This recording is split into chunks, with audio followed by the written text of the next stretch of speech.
सारे बड़े नेता जो बिहार में जा रहे थे चुनाव प्रचार करने के लिए, वो लगातार मुद्दों को छोड़कर बिहार की जनता को इस बात का एहसास कराने में जुट गए थे कि अगर आरजेडी, अगर महागठबंधन की सरकार बनती है तो जंगल राज की स्थिति हो जाएगी। वही कुछ होगा जो 15 साल पहले हुआ करता था।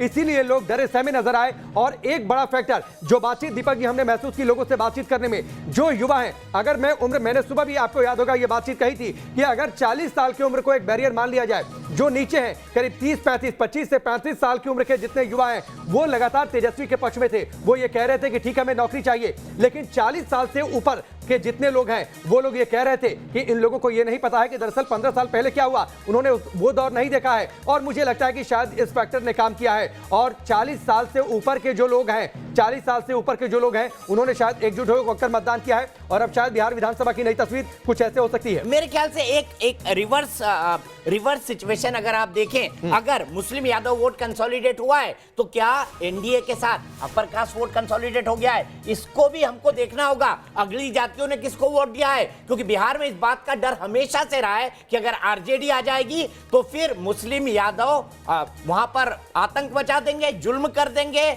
इस तरह की बातें हमेशा वहां होती रही है। इस वक्त हम बिहार की असेंबली की सिचुएशन आपको दिखा रहे हैं। एनडीए 134 पर आगे है, 99 सीटों पर महागठबंधन है, अदर्स के खाते में 3 है और लोक जनशक्ति पार्टी 7 पर, तो ये भी जाएगी, तब 141 हो जाएंगे एनडीए के। बीजेपी अकेली 76 सीटों पर आगे है। रुझानों में भारतीय जनता पार्टी सबसे बड़ी पार्टी बनी है। और राकेश, हमने कई बार लोगों से पूछा, नीतीश से नाराज थे लेकिन बीजेपी के लिए कह रहे थे कि अगर बीजेपी अकेले लड़ लेती तो हम शायद उनको मेजोरिटी दे देते। 110 में से 76 सीटें, अप्रोक्सीमेटली 80% प्लस का strike rate Bharatiya Janata party के फेवर में दिखाई दे रहा है। बिल्कुल ठीक है, ये बात भी अपनी जगह ठीक है। लेकिन इसके साथ ही लोग दीपक जी ये भी कह रहे थे कि हम किसी भी कीमत पर आरजेडी को वापस लाने का जोखिम नहीं उठा सकते। बहुत जगहों पर महिलाएं इस बात को कहती नजर आई कि ठीक है नीतीश से नाराजगी थोड़ी बहुत है, नीतीश ने काम नहीं किया, नीतीश ने नौकरी नहीं दी, लेकिन इसके बावजूद क्या हम जंगल राज को वापस ला सकते हैं। और देखिए हमने एक बाकायदा इस पर रिपोर्ट भी दिखाई थी कि महिलाओं का जो वोटिंग परसेंटेज है वो जो बंपर वोटिंग हुई है और करीब 6 से 7% का जो डिफरेंस है, मुझे लगता है कि उन्होंने भी एनडीए के पक्ष में मतदान किया है। और पिछले कुछ चुनावों का इतिहास है कि जब भी महिलाओं का वोटिंग परसेंटेज बढ़ा है तो वो वोटिंग परसेंटेज एनडीए के पक्ष में जाता गया है। 59.7% महिलाओं ने वोटिंग की है, जबकि पुरुषों ने 54.7%, यानी करीब करीब जो 5 से 6% का जो डिफरेंस है वो लगता है कि एनडीए को संजीवनी दे गया। और पहले 60.5% वोटिंग थी, 53.3% पुरुषों ने वोट डाले थे, जिसका फायदा पिछले चुनाव में नीतीश कुमार को मिला था। और कुछ वही तस्वीर एक बार फिर से बिहार की सियासत में, यानी जो जातियों की बातचीत आपने की, जो जंगल राज का डर बीजेपी ने दिखाया, या फिर जो महिलाएं वाकई इस बात को कहती नजर आई। कुछ मैं नवादा गया था, राजगीर गया था, हालांकि ठीक है वो नीतीश कुमार का इलाका है, उसके आसपास में बख्तियारपुर भी गया था, आसपास के जिन इलाकों में मैं घूमा वहां पर लोग ये कहते नजर आए थे कि ठीक है नीतीश से ऐसा नहीं कि हम 100% खुश हैं, नीतीश को लेकर कई आरोप भी हैं, लेकिन लोग ये कहते नजर आए कि कम से कम हम रात को 11 बजे जाकर नुक्कड़ की दुकान पर चाय तो पी सकते हैं, नहीं तो शाम को 7 होते होते दुकानें बंद हो जाती थी, मार्केट बंद हो जाते थे। व्यापारी वर्ग एकमुश्त नीतीश के पक्ष में था क्योंकि इससे उन पर असर पड़ रहा था। तो एक बार फिर से विधानसभा का ग्राफिक देखते हैं। राकेश, एक्सप्लेन करिए विधानसभा का ग्राफिक कैसी दिखाई देगी इस बार बिहार विधानसभा 2020 में। तो ठीक है दिखाते हैं 2020 की विधानसभा। और विधानसभा से तो आपने भी शो किया और हमने भी बुलेटिन की थी पहले चरण के मतदान के बाद, जो है मतदान वाले दिन। देखिए बीजेपी प्लस यानी जो अलाइज है एनडीए का, वो 134 सीटों पर, यानी करीब करीब देखिए आप आधे विधानसभा से ज्यादा हिस्से में इनके विधायक बैठेंगे। इसके साथ ही 122 ही बहुमत के लिए चाहिए। दूसरी ओर देखिए जो हरी हरी सीटें आपको दिखाई दे रही हैं, 99 आरजेडी प्लस है, वो बैठेंगे उस ओर, यानी ठीक अपोजिट साइड में जिधर विपक्ष। और मुझे लगता है कि एक बार फिर से तेजस्वी यादव को अब लीडर ऑफ अपोजिशन की कुर्सी पर ही बैठना पड़ेगा। एलजेपी साथ, अब ये देखना बड़ा दिलचस्प होगा कि बीच में एलजेपी की एक अलग से लाइन लग जाएगी दीपक जी, कि क्योंकि उन्होंने तो कह दिया कि बिहार में वो एनडीए के साथ नहीं है, केंद्र में जरूर एनडीए के साथ है। अदर्स को मुझे लगता है कि 2-3 कुर्सी कहीं साइड में दे दी जाएगी। हाँ, वैसे नीतीश ने कहा था अंत भला सो सब भला, अंत भला हो रहा है नीतीश कुमार के लिए, ये सबसे महत्वपूर्ण बात है राकेश। बिल्कुल ये बहुत महत्वपूर्ण बात है। हालांकि उसके बाद कई सारे कार्टून बात आ गए कि कहीं अंतरात्मा की आवाज बाद में बदल ना जाए, अंतरात्मा की आवाज अगर बाद में बदल गई। लेकिन ये बात बड़ी दिलचस्प होगी कि अगर अंत भला तो सब भला, और वाकई नीतीश कुमार का ये आखिरी चुनाव है, तो आगे बिहार की सियासत में चूंकि बीजेपी अब अगर ज्यादा सीटें ला रही है जेडीयू की तुलना में, तो क्या बीजेपी इस टर्म के बाद बड़े भाई की भूमिका में आ जाएगी बिहार में? लेकिन ये भी सबसे महत्वपूर्ण बात जिसको हमको दोहराना जरूरी है, अभी तक हम सोर्सेस के हिसाब से चला रहे थे, लेकिन अब चुनाव आयोग के रुझानों में चुनाव आयोग के रुझानों में एनडीए को पूर्ण बहुमत मिल रहा है। सीधे चलते विद्या के पास, क्या कह रहा है चुनाव आयोग विद्या? दीपक जी, बहुत बड़ी खबर इस वक्त की हम बताने जा रहे हैं अपने दर्शकों को। देखिए, चुनाव आयोग यानी कि बहुत प्रमाणिक तरीके से अब हम दिखाने जा रहे हैं कि कौन सी पार्टी आगे चल रही है, कौन सा गठबंधन आगे चल रहा है। ये देखिए, जरा दिखाइए, सबसे पहले ये दिखाइए कि कौन सा गठबंधन आगे चल रहा है। मैं देखना चाहता हूं कि चुनाव आयोग का जो डाटा है वो क्या बता रही है। देखिए, 70 सीट पर भारतीय जनता पार्टी यानी कि बीजेपी आगे चल रही है, 48 सीट पर जेडीयू और 6 सीट पर विकासशील इंसान पार्टी, यानी कि बहुमत का आंकड़ा अगर देखें तो चुनाव आयोग की वेबसाइट पर एनडीए ने पा लिया है। दीपक जी, ये बहुत प्रमाणिक जानकारी होती है, क्योंकि चुनाव आयोग के वेबसाइट पर जो भी जानकारी दी जाती है वो तभी दी जाती है जब उसकी प्रामाणिकता हो जाती है। हालांकि आज के दिन जब चुनाव का रिजल्ट आ रहा होता है तो कई सोर्सेज से नतीजे और रुझान आ रहे होते हैं, जिसकी जानकारी तमाम अखबार और न्यूज चैनल्स के जरिए दिए जाते हैं। लेकिन चुनाव आयोग का जो वेबसाइट है वो बहुत ऑथेंटिक होता है, इसीलिए हम अपने दर्शकों को यहां से सीधे सीधे जानकारी दे रहे हैं। अब बताते हैं कि आरजेडी यानी कि राष्ट्रीय जनता दल के पास कितनी सीटें रुझान में है। 62 सीटें। देखिए, 62 सीटें आरजेडी के पास, और कांग्रेस की सीटों की अगर बात कर लें तो कांग्रेस के पास 20 सीटें रुझान में। 70 में से 20 सीटों पर रुझान में दीपक जी इस वक्त कांग्रेस आगे चल रही है। ठीक है विद्या, हम आपके पास आते रहेंगे। निश्चित तौर पर यह बड़ी खबर है, चुनाव आयोग के रुझानों में एनडीए को बहुमत। जेडीयू दफ्तर का रुख कर लेते हैं। मोहित हमारे साथ जुड़ चुके हैं। मोहित, तस्वीरें दिखाइए। अब तो वहां पर कम से कम तस्वीर बदल गई होगी, लोग पहुंचने लगे होंगे, जरा फटाफट तस्वीरें दिखाइए।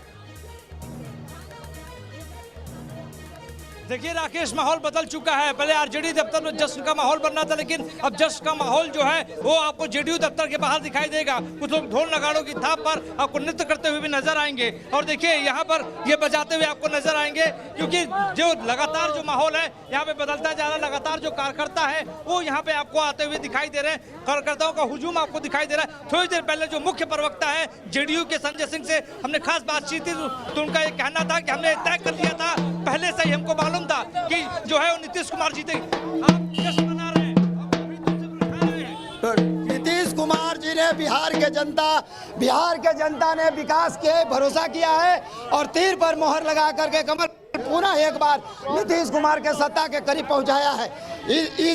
इसलिए नीतीश कुमार अपार बहुमत के साथ राज तिलक होगा। विचारों की जीत है। का माहौल है, अभी वक्त है नतीजों में, लेकिन रुझानों के मुताबिक जो है एनडीए को बहुमत मिल चुका है, और जश्न का माहौल जो है ये बताइए, अभी तो कार्यकर्ता पहुंच रहे हैं, कुछ नेता पहुंचेंगे यहाँ पे आपको दिखाई देंगे। देखिए, जेडीयू दफ्तर के भीतर कुछ नेता जरूर आए। संजय सिंह थोड़ी देर पहले आए थे, वो चले गए। कार्यकर्ताओं से उन्होंने मुलाकात की। उनका ये कहना है कि बिहार में तरक्की दिखती है, नीतीश सबके हैं, इस वजह से हम चुनाव जीत रहे हैं। तो कुल मिला के देखिए, अब देखने वाली बात यही होगी कि इस दफ्तर के सामने और दफ्तर के भीतर कौन कौन से नेता आते हैं, क्योंकि जो माहौल बदला है, जो एनडीए के पक्ष में माहौल बदला है, भले ही नीतीश जीत रहे हो, लेकिन भारतीय जनता पार्टी अभी सबसे बड़ी पार्टी के रूप में आपको दिखाई देगी। यहाँ पे थोड़ी देर पहले सन्नाटा था राकेश, पूरा सन्नाटा था, लेकिन यहाँ पे कार्यकर्ताओं का हुजूम आप धीरे धीरे देखेंगे। परखा है जिसको, चुनेंगे उसी को। आप देखिए, सबसे बड़ा नारा जेडीयू दफ्तर के सामने, सबसे बड़ा पोस्टर नीतीश के नेतृत्व में जो चुनाव लड़ा गया था उस पर लिखा है कि परखा है जिसको, चुनेंगे उसी को। तमाम वो कार्यकर्ता पार्टी दफ्तर पर अब कूच कर चुके हैं, उनका आना शुरू हो गया। वो अब देखने वाली बात यही होगी कि आने वाले वक्त में इन कार्यकर्ताओं का उत्साह और कितना बढ़ता है। जी राकेश, बिल्कुल निश्चित तौर पर कार्यकर्ताओं का उत्साह तो बढ़ेगा, जश्न बढ़ता जाएगा, लेकिन दीपक जी, तेजस्वी हर रैली में ये कहते थे कि चुपचाप लालटेन छाप। यहाँ तो लगता है कि चुपचाप जो है कमल और तीर छप गया, चुपचाप कमल और तीर छप गया। मोहित, हर रैलियों में नारा होता था चुपचाप लालटेन छाप तेजस्वी का, लेकिन इस बार तो दांव उल्टा पड़ गया, और जो बीजेपी और जेडीयू कहते थे कि उनके वोटर शांत हैं, खामोश हैं, वो असर दिखा गया है। उन्होंने शांति से अपना काम कर दिया। जो बिल्कुल ये लगातार ये बात कही जा रही थी कि जो भारतीय जनता पार्टी एनडीए के जो वोटर्स हैं वो खामोश है, और खामोशी से उन्होंने कमाल कर दिया जो अब तक के रुझान है। जहां तक लगातार हम लोग चर्चा कर रहे थे कि महिलाओं का क्या रुख रहा इस पूरे चुनाव में। मोहित अपनी बात कहते कहते आप जरा कार्यकर्ताओं और नेताओं पर भी नजर डालिए। अगर कोई नेता दिख जाए और कार्यकर्ता, तो जरा उनसे बातचीत भी करिए, क्या उनकी उम्मीदों के हिसाब से, क्योंकि अब उनकी बातें सुनना मुझे लगता है कि थोड़ा सा ज्यादा दिलचस्प होगा। देखिए, चुनाव आयोग एक बार फिर से बता रहा है, चुनाव आयोग के रुझानों में एनडीए को बहुमत। चुनाव आयोग के रुझानों में एनडीए को 123 सीटें, इसके अतिरिक्त एलजेपी भी है, अगर एडिशन चाहिए तो एलजेपी मिल सकती है। चुनाव आयोग के रुझानों में बीजेपी को 70 सीटें मिल रही हैं। बीजेपी सिंगल लार्जेस्ट पार्टी है। जेडीयू को 48 सीटें मिल रही हैं। 70 और 48 118। बिल्कुल निश्चित तौर पर 70 और 48 118 और बीजेपी, मुझे लगता है दो पार्टियों को सबसे ज्यादा फायदा हो गया। चुनाव आयोग के रुझानों में एनडीए को 123 सीटें, ये देखिए आप 123 सीटें रुझानों में। चुनाव आयोग के रुझान सबसे ऑथेंटिक। सुनते हैं नेता क्या कह रहे हैं। सीटों का जो रुझान है, राष्ट्रीय जनतांत्रिक गठबंधन बहुमत की ओर बढ़ रहा है। पता था कि माहौल बदलेगा। आपको फिर से तस्वीरों को दिखाते हैं कि किस रूप में लोग यहाँ पे जश्न मनाते हुए आपको दिखाई देंगे। जी ठीक है, तस्वीरें आप मोहित दिखाते रहिए। दो तस्वीरें आपकी टेलीविजन स्क्रीन पर है। आप देखिए बीजेपी दफ्तर और जेडीयू दफ्तर की दोनों तस्वीरें। वहां पर अब भीड़ बढ़ने लगी है, कार्यकर्ता पहुंचने लगे हैं, ढोल नगाड़े बजने लगे हैं, मिठाइयां बहुत जल्द आपको दिख जाएंगी, पटाखे फूटने। ठीक 11 बज के, अभी क्या टाइम हो रहा है, 11:41। कल का सीन इमेजिन करिए, भारतीय जनता पार्टी और जेडीयू में क्या हालत थी। एग्जिट पोल को देखने के बाद बिल्कुल शांत पड़े थे दफ्तर, लेकिन आज 11:41। ये देखिए जेडीयू दफ्तर में जश्न का माहौल है। 11:41। अब नहीं लगता कि ये ट्रेंड रिवर्स होंगे, क्योंकि भारतीय जनता पार्टी यानी एनडीए गठबंधन ने निर्णायक बढ़त बना ली है। ये देखिए भारतीय जनता पार्टी का ऑफिस पटना में और जेडीयू का ऑफिस पटना में। 15 साल के बाद एक बार फिर से नीतीश कुमार सत्ता पर बैठेंगे।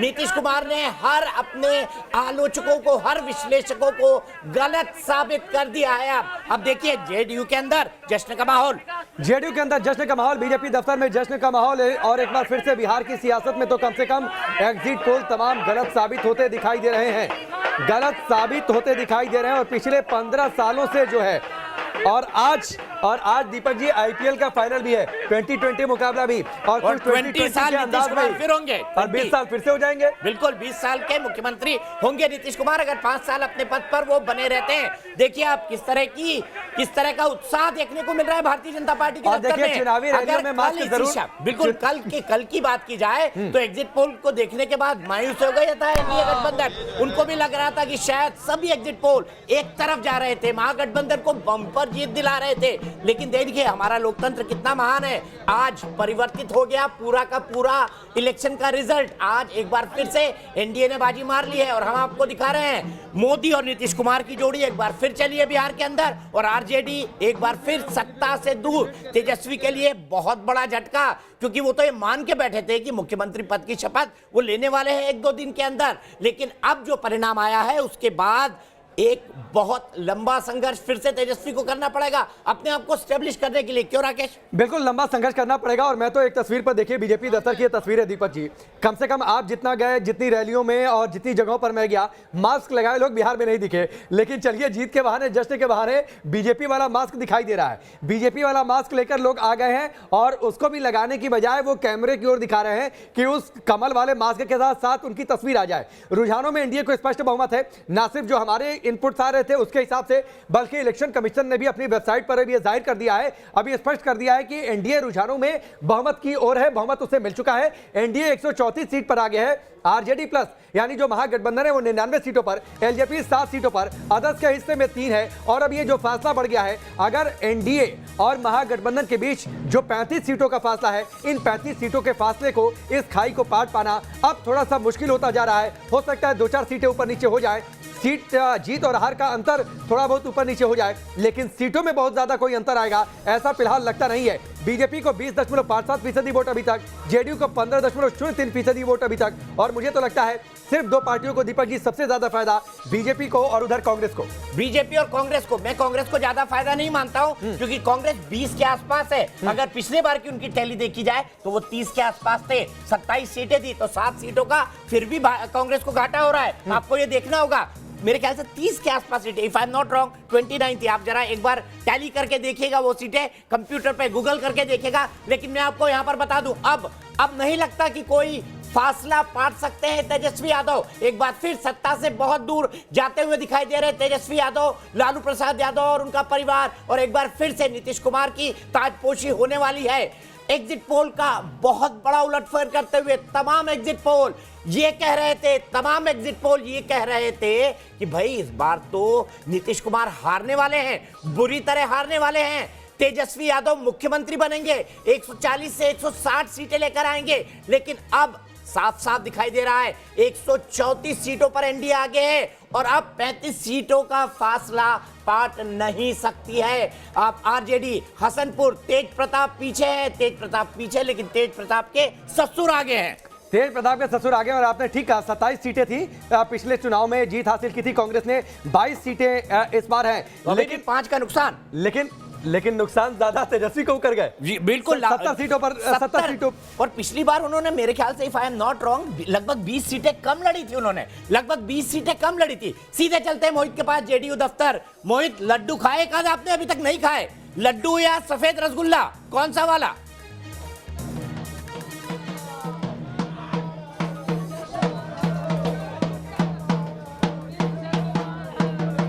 मोहित, आवाज आ रही है आपको?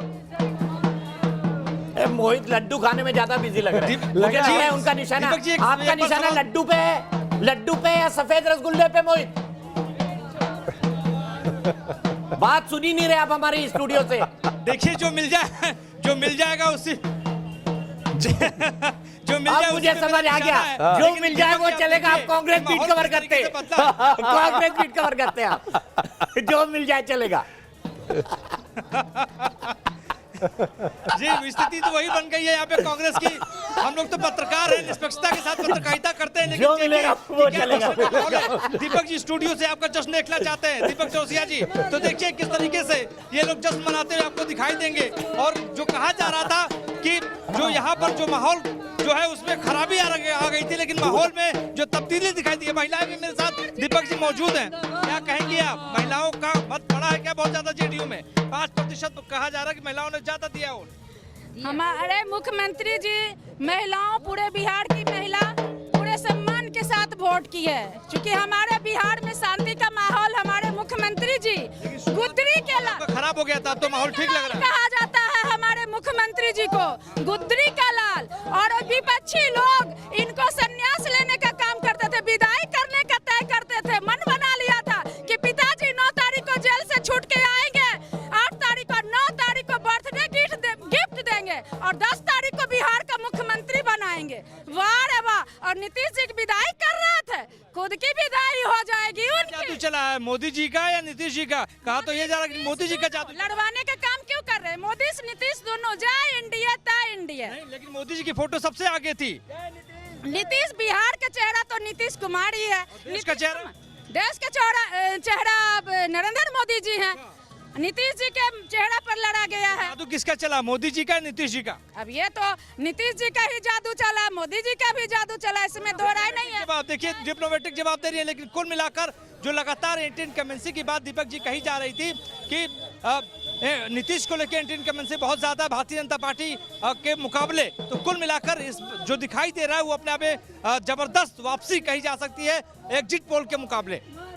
एग्जिट पोल के मुकाबले ये चीजें परिवर्तित हो रही हैं, और यही वजह है कि ये जश्न की जो तस्वीरें हैं मोहित, जश्न की तस्वीरें दिखाई दे रही हैं। चलिए, आप जहां पर मौजूद हैं, आपने कहा कि जो मिलेगा वही खा लेंगे, लड्डू मिल जाएगा, क्योंकि बीजेपी और जेडीयू की ओर से लड्डू तैयार करवाए गए हैं। रसगुल्ले वहां पर मोकामा में अनंत सिंह ने तैयार करवाए, 10,000 लोगों के पटना वाले खाने का घर पे उन्होंने कल तैयार कराए थे। अच्छा। तेजस्वी का जन्मदिन था तो 10,000 लोगों को खाना खिलवाया, फिर बोले तेजस्वी मुख्यमंत्री बन रहे हैं तो स्पंज वाला सफेद रसगुल्ला खाएंगे बंगाली। लेकिन एक बात जो हमने स्क्रीन पर फ्लैश की है दीपक जी, क्या इन नतीजों का ये मतलब मान लें कि नीतीश का जो आखिरी चुनाव वाली बातचीत इमोशनल दाव काम कर गया? क्या ये मान लें कि एंटी इनकम्बेंसी जैसा कुछ नहीं था? क्या ये मान लें कि वाकई जंगल राज का डर है जिसकी वजह से लोग सहमे हुए हैं? लोग मानते हैं कि ठीक है, थोड़ा बहुत विकास कम हो जाए, लेकिन इसके बावजूद अराजकता जैसी स्थिति नहीं आनी चाहिए। लोग हर जगह पर ये कह रहे थे, हम रात को 11 बजे निकलकर चले जाते हैं, चाय पीकर चले आते हैं, लोग रात को पटना चले जाते हैं दूर दराज के इलाकों से। क्या वाकई ये जो महिलाएं निकल पाती है घर के बाहर? और ये एक बहुत बड़ा चेंज था जो नीतीश कुमार ने किया था। मैंने 2000 से लेकर 2020 तक 4 चुनाव, वहां पर 4 नहीं 5, क्योंकि 2 बार चुनाव हुए थे 2005 में, एक बार हंग असेंबली बनी थी और एक बार नीतीश कुमार को पूर्ण बहुमत मिला था। जो 2 बड़े चेंजेस नीतीश कुमार ने किए थे, बीएसपी, बिजली सड़क पानी, अब बिहार इसके मामले में परफेक्ट है। ठीक है, नौकरी के मामले में हम मान सकते हैं कि लैंडलॉक स्टेट है, उतनी ज्यादा इंडस्ट्रीज नहीं है, लेकिन यहां पर इस बात को भी ध्यान देना होगा जो मैं कह रहा हूं, और इस चुनाव में जीत का जो सबसे बड़ा फैक्टर है वो ये है कि MY इक्वेशन के अगेंस्ट में अपर कास्ट लामबंद कर गई है भारतीय जनता पार्टी और नीतीश कुमार के साथ, क्योंकि वो नहीं चाहते कि मुस्लिम यादव समीकरण वापस लौटे और फिर से पुराना जंगल राज आए। जो मेरा एनालिसिस है वो ये कहता है, इसको हमको देखना होगा कि जितनी भी अगली जातियां हैं उन्होंने इन मास होकर MY इक्वेशन के अगेंस्ट वोट डाला है और इसीलिए पूरे के पूरे एग्जिट पोल बुरी तरह गलत साबित हुए हैं। तेजस्वी का नौकरी का दांव भी काम नहीं आया। देखिए, तेजस्वी का जो दावा था, तेजस्वी का जो वादा था, उन्होंने अच्छी पिच पर बैटिंग की थी, ये बात ठीक है, लेकिन जरूरी नहीं है कि अगर पिच अच्छी हो, बल्लेबाज ठीक ठाक खेल रहा हो तो भी वो क्लीन बोल्ड नहीं होगा। तेजस्वी जानते हैं, और वैसे भी तेजस्वी IPL में 15 से नीचे ही थे, 15 से नीचे ही थे। कभी प्लेइंग 11 में नहीं गए, कभी प्लेइंग 11 में नहीं गए। वो GMR दिल्ली की टीम में खेलते थे। लेकिन एक बात साबित है, नीतीश का जादू बरकरार है। बिहार में मोदी फैक्टर काम कर गया है, और मोदी फैक्टर में ज्यादा इसलिए कहूंगा क्योंकि भारतीय जनता पार्टी ने इस चुनाव को पूरी तरह मोदी के आसपास कर दिया था। आप कल का एनालिसिस देखिए, वो तमाम लोग जो ये कह रहे थे कि भाई इसमें तो नीतीश कुमार हार रहे हैं, मोदी जी के लीडरशिप पे लोग सवाल उठाने लगे थे। हालांकि विधानसभा से ऐसा रिफ्लेक्शन होना नहीं चाहिए, लेकिन अब ये साबित हुआ है कि मोदी जी ने जितने दांव खेले हैं 2.0 मोदी में, यानी NDA 2.0 में हर एक दांव निशाने पर लगा है, और उसका पहला बड़ा परिणाम अब सामने आ गया है।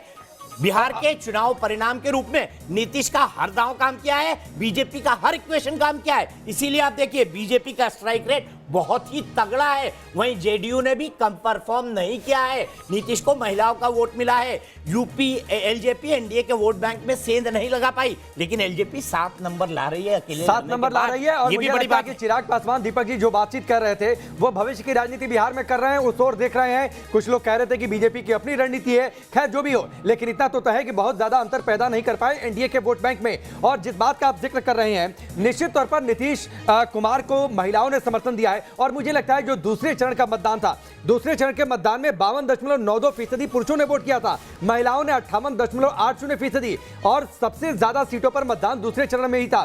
तो वो मुझे लगता है कि सबसे ज्यादा अंतर पैदा कर गया। लेकिन देखिए, अंतर की बातचीत तो होती रहेगी। फिलहाल जश्न की तस्वीरें देखिए, ढोल नगाड़े झाल सब बज रहे हैं और जश्न हो रहा है नीतीश कुमार की जीत का, NDA की जीत का। और मुझे लगता है दीपक जी की एक सोची समझी रणनीति थी कि लोगों को यह पता था NDA में कि नीतीश कुमार 15 साल शासन कर चुके हैं, लोगों की नाराजगी होगी, इसलिए उनके चेहरे को थोड़ा सा पीछे कर दिया जाए, मोदी के चेहरे को आगे कर दिया जाए। इसीलिए आश्चर्य होगा लोगों को कि इस तरीके से इश्तिहार जो जेडीयू ने निकाले, यानी जो पार्टी ने अपने ओर से निकाले, उसमें भी प्रधानमंत्री मोदी के चेहरे को रखा गया।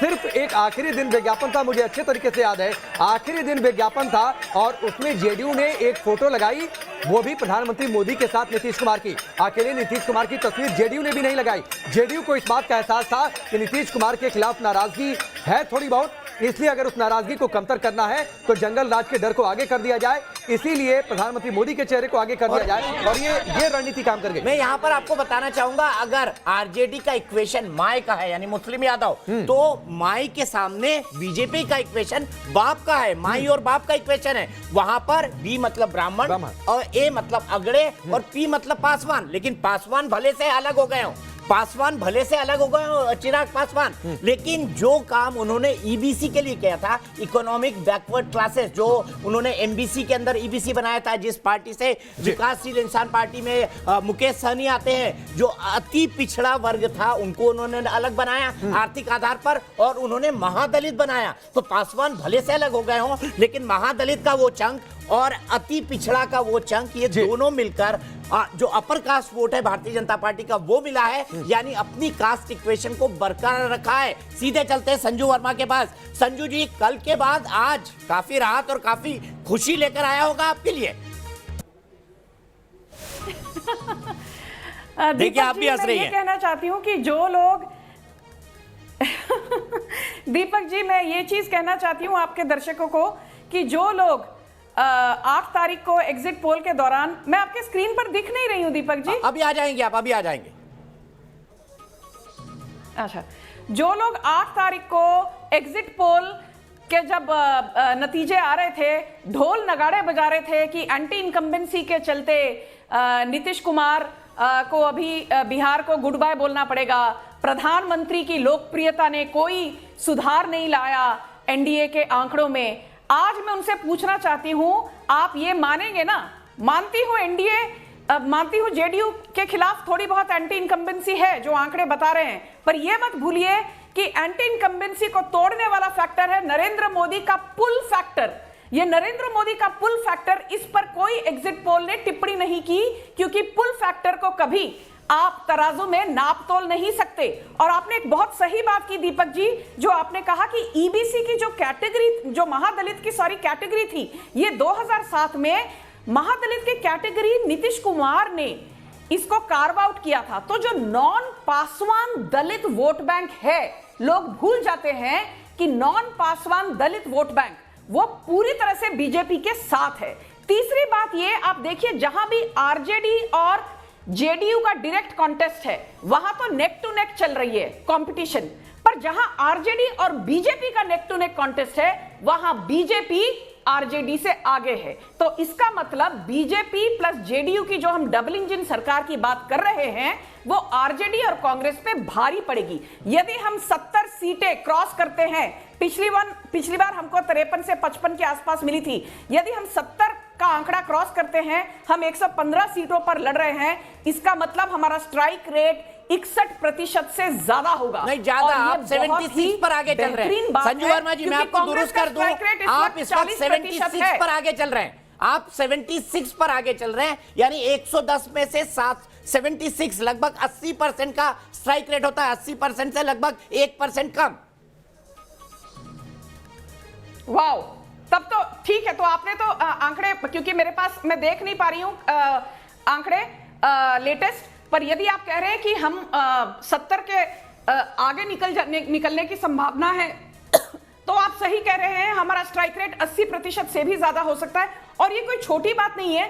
15 साल एक सरकार में रहने के बाद लोगों ने इतना सब कहा, कोरोना की महामारी एनडीए सरकार ने ठीक तरह से हैंडल नहीं की। अरे भाई, क्या ठीक तरह से हैंडल नहीं की? बिहार की जनसंख्या क्या है? 10 करोड़। और कितने, ये बोलना ठीक नहीं लगता है दीपक जी, क्योंकि every life is precious, but Bihar का फेर्टिलिटी रेट रहा है कुछ 1130 के आसपास लोगों की जाने गई हैं, बट फेर्टिलिटी रेट बिहार का है 0.001%।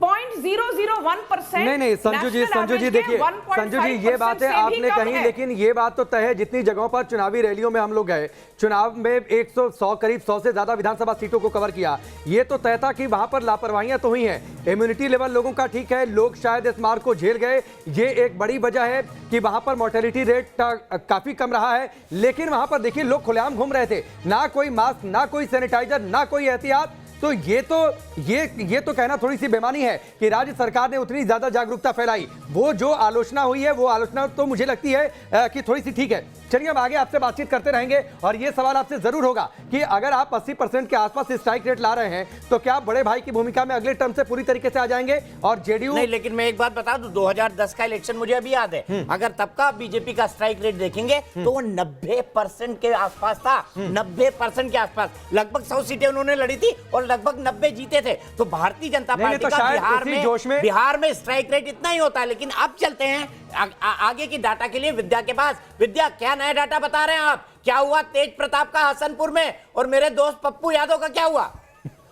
दीपक जी, आपके दोस्त पप्पू यादव का भी बताएंगे कि हाल क्या है। लेकिन देखिए, अब जो फासला है वो 36 सीटों का हो गया है, और इसको पाटना अब आसान नहीं है आरजेडी प्लस यानी कि महागठबंधन के लिए। लेकिन अहम सीटों के बारे में जानना बहुत जरूरी है हमारे दर्शकों के लिए, इसलिए बताते हैं उनको कि उन्हीं का फैसला क्या है आज। देखिए, सबसे पहले हम बताते हैं कि राघोपुर, ये देखिए यहां से ये ब्लिंक कर रहा है, इसका मतलब यहां से बड़ी खबर है। सीएम उम्मीदवार है तेजस्वी यादव, और उनके सामने है सतीश यादव बीजेपी की तरफ से। लेकिन यहां का स्टेटस क्या है ये देख लीजिए। यहां का स्टेटस ये है कि तेजस्वी यादव आगे चल रहे हैं। तेजस्वी यादव अभी सीएम की दौड़ से भले ही पीछे चल रहे हैं, यानी कि मुख्यमंत्री की कुर्सी उनसे दूर होती जा रही है, लेकिन अपनी सीट से वो चुनाव में आगे चल रहे हैं। आगे बढ़ते हैं, देखते हैं अगली सीट कौन सी है। देखिए कहां से बड़ी खबर आ रही है, हसनपुर को ब्लिंक किया है, तो हसनपुर से बड़ी खबर है। इसका मतलब यह है लालू यादव के बड़े बेटे तेज प्रताप यादव यहां से चुनावी मैदान में है। दीपक जी, कुछ देर पहले तेज प्रताप यादव पीछे चल रहे थे, और उनके सामने है राजकुमार राय जेडीयू से। लेकिन स्टेटस इस वक्त का क्या है ये दिखाते हैं अपने दर्शकों को। ये देखिए, तेज प्रताप यादव आगे सक्रिय हो गए हैं, यानी कि जैसे जैसे वोटों की गिनती आगे बढ़ रही है वैसे वैसे रुझान भी बदल रहे हैं। अभी तेज प्रताप यादव आगे बढ़ गए हैं, आगे बढ़ते हैं। अगली सीट कौन सी है और अगली बड़ी खबर कहां से है ये देखते हैं जरा। ये देखिए परसा से बड़ी खबर है दीपक जी, और ये बड़ी खबर ये है कि यहां पर लालू के समधी हैं चंद्रिका राय। जी हां, जेडीयू के पूर्व विधायक हैं छोटे लाल राय, और यहां पर लालू के समधी चंद्रिका राय आमने सामने हैं। जेडीयू और आरजेडी के बीच टक्कर है, लेकिन स्टेटस रिपोर्ट क्या है ये देख लेते हैं। रुझान में कौन आगे कौन पीछे। छोटे लाल राय आरजेडी से, इस सीट से, परसा से आगे चल रहे हैं। जी हां, इस वक्त की बड़ी खबर, और बड़ी खबर किस विधानसभा सीट से ये भी देखते हैं। चेरिया बख्तियारपुर, जी यहां से बड़ी खबर। शेल्टर होम केस में आरोपी कुमारी मंजू वर्मा, जी हां, इनके टिकट को लेकर खूब विवाद हुआ, लेकिन इनके सामने राजवंशी महतो आरजेडी से खड़े हैं। दोनों के बीच में टक्कर चल रही है, लेकिन कौन आगे कौन पीछे ये देखना बहुत दिलचस्प है। ये देखिए मंजू वर्मा जेडीयू से पीछे चल रही हैं और आगे चल रहे हैं राजवंशी महतो इस सीट पर। तो बैरिया बख्तियारपुर सीट जो है उसका हाल हमने अपने दर्शकों को बताया दीपक जी, और अब आपके पास मुझे आना पड़ेगा, लेकिन उससे पहले एक और बड़ी खबर दीपक जी वो भी बता देते हैं अपने दर्शकों को। छातापुर सीट, यहां देखिए ये टक्कर है। सुशांत सिंह राजपूत के चचेरे भाई हैं नीरज सिंह, और इनके सामने आरजेडी में नया चेहरा है विपिन कुमार सिंह। ये दो चेहरे हैं, लेकिन छातापुर में स्टेटस क्या है ये देखते हैं जरा। देखिए ये नीरज सिंह बबलू बीजेपी के टिकट पर आगे चल रहे हैं और विपिन कुमार सिंह पीछे चल रहे हैं। आरजेडी के उम्मीदवार हैं, लेकिन इस सीट पर आरजेडी का उम्मीदवार पीछे चल रहा है दीपक जी। तो फिलहाल ये कुछ अहम सीटें हैं, बड़े चेहरे हैं बिहार विधानसभा चुनाव में, जिनको बताना, जिनके बारे में जानकारी देना बहुत जरूरी है। पल पल हम अपडेट पहुंचा रहे हैं अपने दर्शकों तक। दीपक जी बिल्कुल सही विद्या, सीधे चलते हैं पिनास। अब चले हम सीधे बीजेपी, जेडीयू और तेजस्वी के घर, देखते हैं क्या परिवर्तित हुआ है तीनों जगहों पर। पिनास ले चलिए तीनों जगह। तीनों जगहों पर हमारे रिपोर्टर्स जो है मौजूद हैं। सुबह तो तेजस्वी के घर पर मछली जो शुभ मानी जाती है बधाई के तौर पर लाई जा रही थी, लेकिन लगता है मछली लाने में प्रशंसकों ने काफी जल्दी कर दी, क्योंकि अब आरजेडी जो है वो 100 के इर्द गिर्द जो है महागठबंधन आ रहा है, और बीजेपी यानी एनडीए गठबंधन जो है वो 133 पर अभी बना हुआ है काफी देर से। मधुरेंद्र, तेजस्वी के घर पर सुबह जैसी हलचल या अभी कुछ सन्नाटा पसरा है? देखिए, उम्मीद की आखिरी किरण जो है वो अब हम कहें कि झिलमिलाती नजर आ रही है, लेकिन सुबह की जो एक तरह से तेजी थी वो शाम को एक तरह से धूमिल पड़ती नजर आ रही है। इस मानिंद ये दरवाजा इस वक्त दिखाई दे रहा है। ये उम्मीद थी कि यहाँ भारी संख्या में लोग उमड़ेंगे, ये उम्मीद थी कि यहाँ पर कार्यकर्ताओं का हुजूम जमड़ेगा, ये उम्मीद थी कि यहाँ पर जश्न, प्रदर्शन और तमाम तरह की तैयारियां भी हैं वो होंगी, लेकिन अब शाम की तरफ जैसे जैसे सूरज ढल रहा है ये दिख रहा है कि अगले 5 साल के लिए इस घर का सूरज भी ढला हुआ ही नजर आएगा। ये तस्वीर अब बिल्कुल साफ हो चुकी है, और मैं आपको बताऊं कि 30 से 40 सीटें हैं जहां पर थोड़ी कांटे की टक्कर है। उन्हीं सीटों पर उम्मीद लगाए एक तरह से लालू यादव का परिवार बैठा हुआ है, तेजस्वी बैठे हुए हैं, लेकिन उस उम्मीद के ठीक विपरीत जो रिजल्ट हैं वो पूरी तरह से देखा जाए तो एनडीए के पक्ष में है। एनडीए क्लियर कट मेजोरिटी को लेती हुई साफ साफ दिखाई दे रही है। और जहां तक मछली का जिक्र है तो मैं आपको बताऊं कि मछली शुभ तो मानी जाती है, लेकिन वो जिंदा मछली होनी चाहिए। वो मछली पानी में जिंदा लेकर जो है वो शुभ का संकेत देती है। शायद लाने वाले ने गलती कर दी, उसने एक मछली जो है वो मरी लेकर आने को नहीं समझा कि इतनी अशुभ साबित होगी। रेटोरिकली अगर देखें तो ये मछली बिल्कुल, लेकिन दीपक जी क्या ये कहना जल्दबाजी नहीं होगी, क्योंकि इस बार वोटों की गिनती धीरे हो रही है कोरोना की वजह से, और कहा जा रहा है कि अभी 15 से 18% वोट जो हैं वही आए हैं, गिनने शुरू हुए हैं। मेरे ख्याल से एक ट्रेंड स्टैब्लिश हो गया है, जिसमें मैं इलेक्शन कमीशन में भी देख रहा हूं, तो आरजेडी 61 सीटों पर आगे चल रही है यहाँ पर, और 73 सीटों पर बीजेपी है। तो ये ट्रेंड है, बीजेपी प्लस जेडीयू अगर मिला दिया जाए तो अंतर बहुत बड़ा हो जाता है आरजेडी और उसके बीच में। लेकिन आइए पहले थोड़ा ये हमारे यहाँ एनिमेटर ने जो है वो कुछ अच्छे अच्छे डांस कराए हैं, नीतीश कुमार को, सुशील मोदी को, तेजस्वी यादव को। बिल्कुल, तो आइए एक बार देख लेते हैं। रंग में हर तरह का रंग होना चाहिए, तो जरा वो भी देख लेते हैं।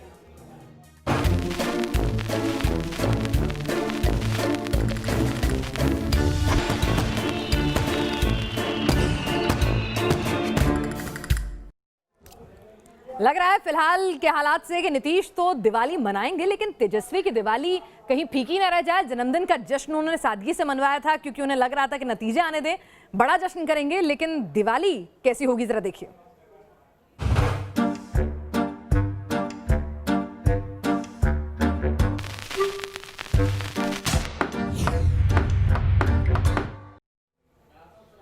चलिए, तो चिराग पासवान दिवाली से पहले दिवाला निकलता हुआ नजर आ रहा है तेजस्वी का, लेकिन चिराग पासवान हनुमान बता रहे हैं खुद को। उनकी दिवाली कैसे रहने वाली है अगर यही रुझान नतीजों में बदले तो जरा देखिए।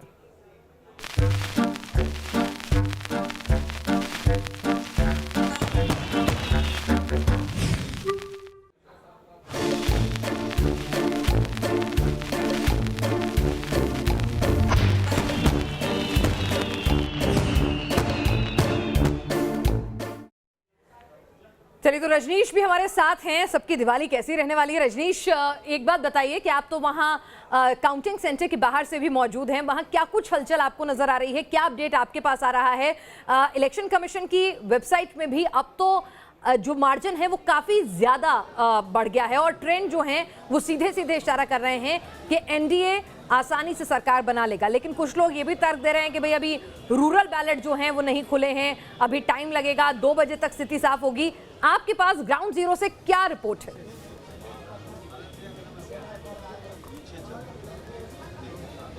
देखिए पिनाज, मैं अभी पहुंच चुका हूं बीजेपी कार्यालय में और यहां पर जो माहौल है, कार्यकर्ताओं के अचानक भीड़ यहां बढ़ गई है। जैसे जैसे रुझान में एनडीए बढ़ता हुआ दिखा, कार्यकर्ताओं की भीड़ बढ़ी, इन्हें उम्मीद लग रही है कि एनडीए की सरकार बन जाएगी। लेकिन बिल्कुल सही कहना है आपका, अभी शुरुआती जो काउंटिंग है वो चल रही है। अभी कई राउंड होने हैं, कोविड के कारण इस बार मल्टीपल राउंड्स होने थे। यहाँ पर बीजेपी के कई कार्यकर्ता यहाँ मौजूद है। तस्वीर आपको हम बीजेपी कार्यालय के दिखाएं तो देखिए कितनी बड़ी संख्या में लोग आए हैं। क्या बता रहा है अभी का रुझान? अभी के रुझान से तो ये लग रहा है कि एनडीए की सरकार बनने जा रही है। और अभी का रुझान नहीं, बल्कि शुरुआती दौर से ही हम लोगों को जो जनता के लिए हम लोगों ने काम किया है, डबल इंजन की सरकार। अभी तो आना है, अभी तो बहुत काउंटिंग होनी है। आपको लग रहा है कि बहुत ज़्यादा काउंटिंग बचा हुआ है? अभी तो बहुत कुछ होना है। बहुत कुछ होना है, लेकिन मुझे विश्वास है, जनता पर विश्वास है। जनता के लिए हमने काम किया है, उस पर मुझे विश्वास है कि जनता हमें डबल आशीर्वाद दिया है। हम लोग शुरू से ही पूरी तरह से आशान्वित थे, पूरी तरह से आश्वस्त थे कि सरकार हमारी बनने जा रही है। नंबर हमारे अच्छे आ रहे हैं। लगेगा इस काउंटिंग में? नहीं, देखिए, हम लोग भारतीय जनता पार्टी के अनुशासित कार्यकर्ता हैं और हम लोग शुरू से ही ये मान के चल रहे हैं कि हमारी पूर्ण बहुमत की सरकार यहाँ बनने। जश्न अभी नहीं मनाया जाएगा? जश्न नहीं, हम लोग अभी रिजल्ट का इंतजार कर रहे हैं और जश्न भी मनेगा और अच्छी तरह से मनेगा। बिल्कुल। तो देखिए पिनाज, यहाँ पर लोगों को इंतजार है रिजल्ट के आने का। अभी ये कह रहे हैं कि थोड़ा और वक्त लगेगा, रुझान और आने दीजिए, फिर हम लोग जश्न की तैयारी शुरू कर देंगे। जी चलिए, तो सब लोग फूक फूक के कदम रख रहे हैं दीपक जी। पिछले 2015 से भी सबक ले रहे हैं और वो भी जानते हैं कि गिनती धीरे हो रही है तो कुछ उल्टा ना पड़ जाए, कहीं भी जश्न नहीं है और किसी ने भी हिम्मत नहीं हारी है। तो हमारे साथ हमारे तमाम रिपोर्टर्स लगातार बने हुए हैं। मोहित राज दुबे भी हमारे साथ इस वक्त जुड़े हुए हैं, जेडीयू दफ्तर से हैं। मोहित, बीच में तो ऐसा लगने लगा था कि जेडीयू की स्थिति जो है काफी विकट होती जा रही थी, 30 को पार नहीं कर पा रहे थे, लेकिन एक अच्छी कमबैक उन्होंने की है। अब 52 के पास उनका जो आंकड़ा है जिसमें रुझान में वो आगे चलते नजर आ रहे हैं, तो थोड़ी राहत की सांस ली है, क्योंकि सारा गुस्सा ऐसा लग रहा था कि नीतीश पर ही फूट पड़ा है, बीजेपी का कमल सबको भा रहा है। जी बिल्कुल पिनाज, बहुत महत्वपूर्ण आपने सवाल किया। लेकिन अगर इस वक्त हम जेडीयू दफ्तर की तस्वीरें दिखा रहे हैं कि यहाँ पर देखिए जश्न का माहौल है। एक एक करके कार्यकर्ता जो है यहाँ पे आ रहे हैं, जश्न के माहौल में डूबते हुए आपको नजर आ रहे हैं। यहाँ पे ढोल नगाड़ों के थाप पे जो है लोग आपको नृत्य करते हुए भी नजर आएंगे। ढोलक मजीरे के साथ आप देखिए यहाँ पर लोग जो है उत्साह मना रहे हैं, जोश की कमी नहीं है। ये माहौल थोड़ी देर पहले बदला है, इससे पहले ऐसा ही नजारा आपको आरजेडी के दफ्तर में दिखाया। यहाँ से करीब 50 कदम दूर आरजेडी का दफ्तर है और 50 कदम की दूरी पर जेडीयू का भी दफ्तर है। फर्क है जिसको चुनेंगे उसी को। नीतीश कुमार को लेकर, नीतीश कुमार जिस तरीके से बढ़त बनाए हुए हैं उसको लेकर ये लोग जश्न के माहौल में डूबे हुए हैं। क्या कहेंगे, कौन सी ऐसी चीज जो आपको जीत की ओर ले जा रही है? हम लोग के मेन सुशासन बाबू, सुशासन की सरकार है, यहाँ जनता की सरकार है। समझिए कि जंगलराज के खिलाफ में हम लोग आए हैं। अंतिम चुनाव है, नीतीश जी नहीं अंतिम चुनाव नहीं, आप लोग ऐसा बना दिया है और अंतिम प्रचार को बोले हैं विकास और सुशासन के बिहार पर। अंतिम प्रचार बोले थे, अंत भला जो सब भला। अंतिम चुनाव है ये जी? कौन कह रहा है कि अंतिम चुनाव है? कौन?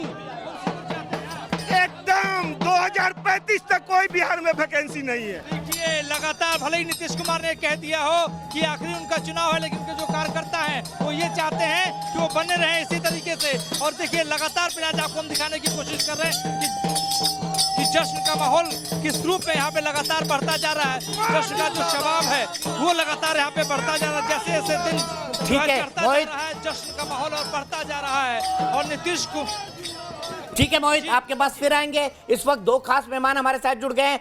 अपराजिता सारंगी जी, national spokes person Bharatiya Janata party की, हमारे साथ जुड़ गई हैं, और साथ ही साथ संजय वर्मा, नेशनल सेक्रेटरी है जनता दल यूनाइटेड के। संजय वर्मा जी, आपसे जानना चाहूंगा आपका डाटा सेंटर क्या कहता है, क्योंकि अभी भी कई लोग ये कह रहे हैं कि अभी भी जो वोटों की गिनती है वो काफी स्लो है। आपका जो डाटा सेंटर है वो क्या कहता है, कितने % वोट गिने जा चुके हैं, और क्या आपको लगता है ट्रेंड रिवर्स नहीं होगा?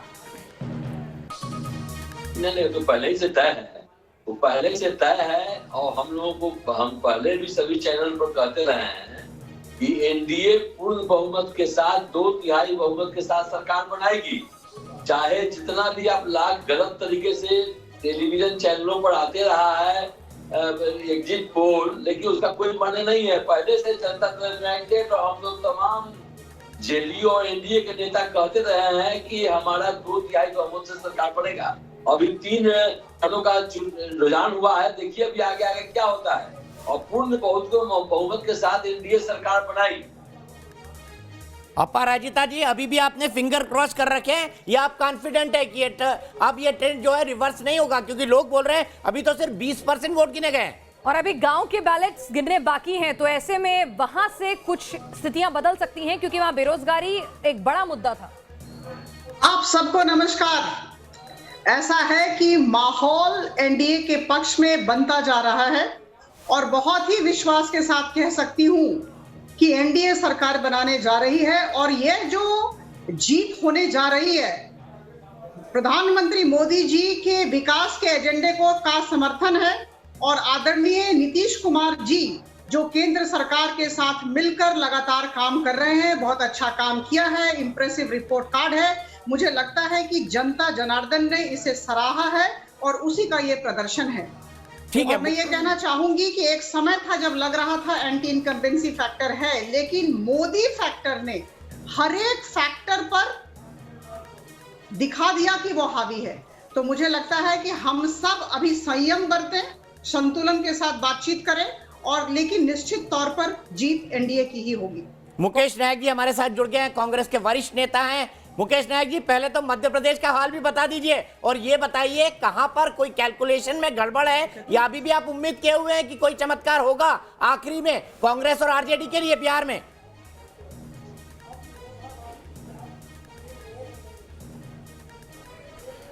देखिए, बिहार में दीपक जी अभी 4 राउंड की गिनती हुई है, और ये 4 राउंड शहरी क्षेत्र के हैं। और बिहार का जो रहवासी इलाका है उसमें 15-15, 20-20 पोलिंग बूथों के ऐसे सेक्टर हैं जो हमेशा अलग अलग परिणाम देते रहे हैं। और जो मेरे पास जानकारी है कि अभी तक की जो 4 राउंड की मतगणना हुई है उसमें अंतर 2-2, 400 वोट्स का है कैंडिडेट के बीच में। तो हमें कम से कम 10 राउंड तक इंतजार करना चाहिए। कम से कम 6 राउंड ग्रामीण क्षेत्रों के और ओपन हो जाने दीजिए, तब मुझे लगता है कि स्थिति बिल्कुल स्पष्ट होगी। जहां तक मध्य प्रदेश का सवाल है, मध्य प्रदेश में अभी डाक मतपत्र और 2 राउंड की गिनती हुई है, 10% मत गिने गए हैं।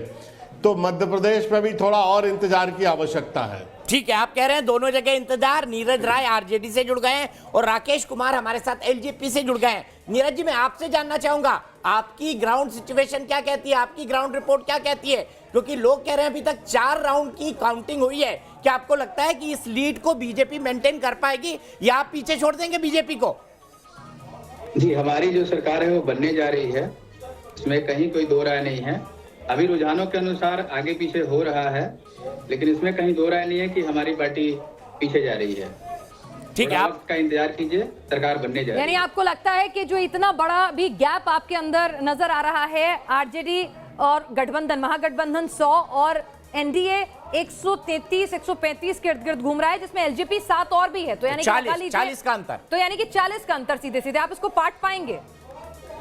जी बिल्कुल, मैं आपको बता दूं कि सुबह से जैसा आप लोगों के माध्यम से रुझान का पता चल पा रहा है, एनडीए बहुत पीछे था हमसे, फिर वो आगे आया, फिर हम आगे आए, तो ये चलता रहेगा कुछ सालों तक। लास्टली हम जीतने जा रहे हैं। ठीक है, सीधे मैं चलता हूं यहाँ पर। राकेश कुमार जी लोक जनशक्ति पार्टी से मेरे साथ हैं। राकेश कुमार जी, चिराग नहीं जला पाए आप अभी तक? कोई बहुत अच्छा आपके यहाँ पे चिराग में रोशनी नहीं हो रही है? कहीं ऐसा तो नहीं है कि चिराग तले अंधेरा निकलने वाला है इस बार? नहीं दीपक जी, ऐसा नहीं है। अभी थोड़ी देर में ही देखिएगा कि लोजपा की जरूरत पड़ेगी। लोजपा आपको पहले बोला कि हनुमान है, तो हनुमान की जरूरत पड़ेगी और किंग मेकर बनेंगे, दोनों में अंतर होता है साहब। नहीं, पर इस बार तो हनुमान थोड़ा पेट्रोल जो है अयोध्या और थोड़ा लंका में छिड़क आया। लंका में तो आपने आग लगाई, अयोध्या में भी आग लगा दी थोड़ी सी। ये कैसे हो गया? ये हनुमान से गलती कैसे हो गई भाई राकेश जी? जनता दल यू के लंका में आग लगी। और दूसरा नंबर क्या है कि अभी थोड़ा सा समय है भैया, समय। दीपक जी, आपने ग्राउंड रिपोर्ट पे रिपोर्टिंग किया है और सभी जगह आप जिले गए हैं। आप देखिएगा आने वाला समय में भी थोड़ी देर के 2 बजे के बाद लोजपा कहीं ना कहीं सरकार बनाने में योगदान रहेगी। और 133 चलिए, तो सभी अभी अपनी जीत के दावे कर रहे हैं। दीपक जी, इस बीच में जितना मदद हनुमान ने की है, कहीं ना कहीं उतनी मदद एक और गठबंधन ने भी की है। ओवैसी बीएसपी जो सारा गठबंधन मिला था, उन्होंने भी सीमांचल में अच्छी खासी मदद कर दी है बीजेपी को। ऐसा लग रहा है किशनगंज से भारतीय जनता पार्टी आगे है, यानी वोट काटने की जो रणनीति ओवैसी जो गेम लेकर गए थे, उससे भारतीय जनता पार्टी का फायदा होता हुआ दिखाई दे रहा है। कांग्रेस हमेशा कहती है ओवैसी बी टीम है। जी, लेकिन यहाँ पर मैं आपको बता दूं, आपने भले से मुकेश नायक जी उम्मीद ये जताई हो कि आप अच्छा प्रदर्शन करेंगे, लेकिन अगर आरजेडी हारेगी तो सिर्फ और सिर्फ कांग्रेस के कारण। क्यों? आपने पिछली बार 41 लड़ी, 27 सीटें जीते, इस बार आप 70 लड़ रहे हैं, सिर्फ 22 सीटों पर आगे चल रहे हैं और ये आगे और कम होने की संभावना है क्योंकि आपकी लीड बहुत कम वोटों से। क्या कहेंगे, आरजेडी की हार के लिए कहीं कांग्रेस जिम्मेदार तो नहीं हो जाएगी मुकेश नायक अंततः?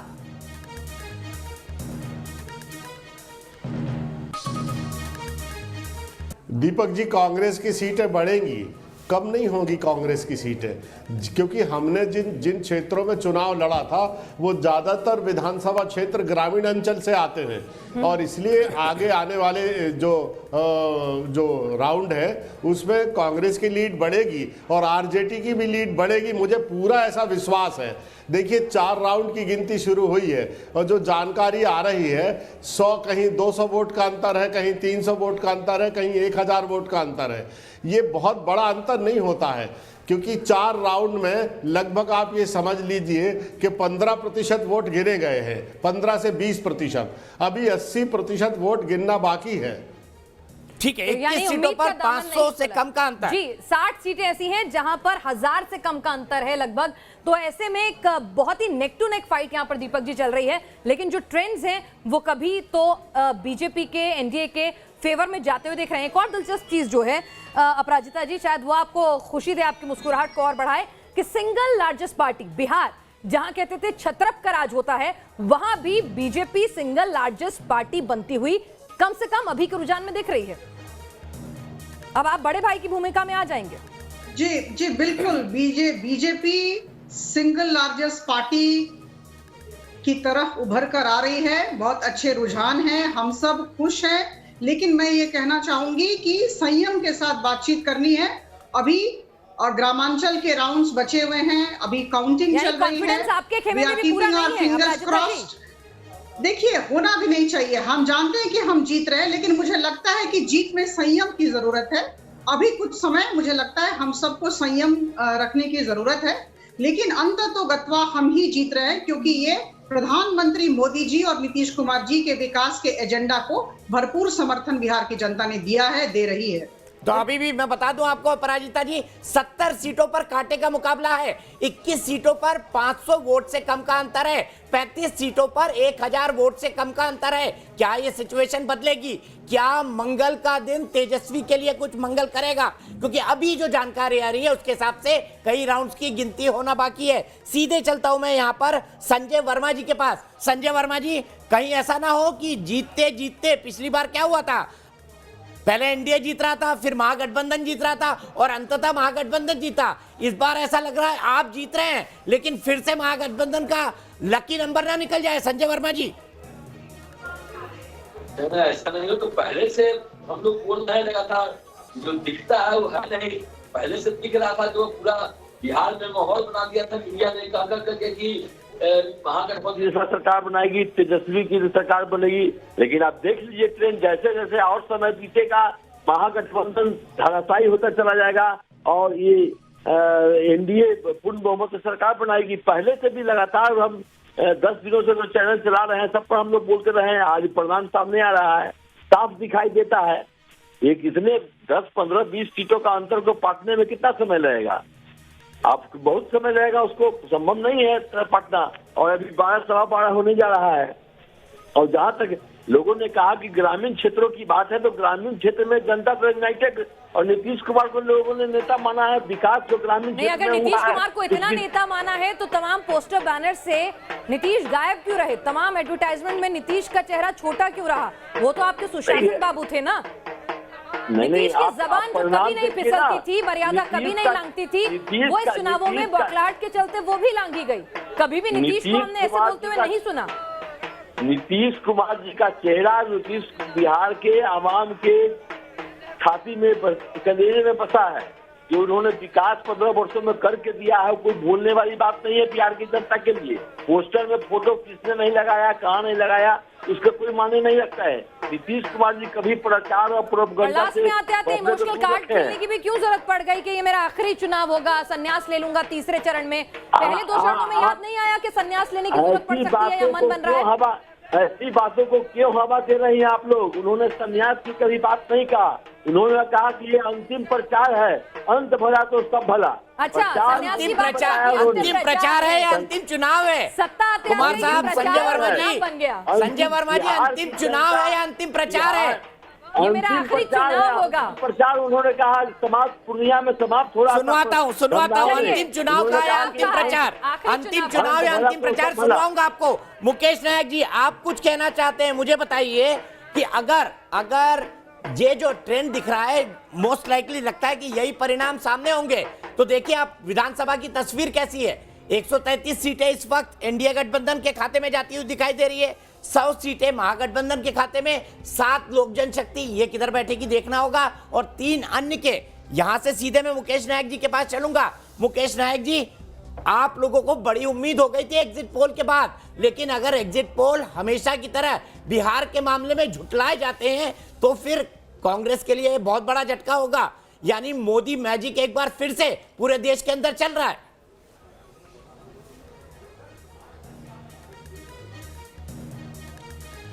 दीपक जी देखिए, अभी आपने बताया कि 21 सीटों पर 500 से कम वोट, 500 वोट का अंतर है 21 सीटों पर।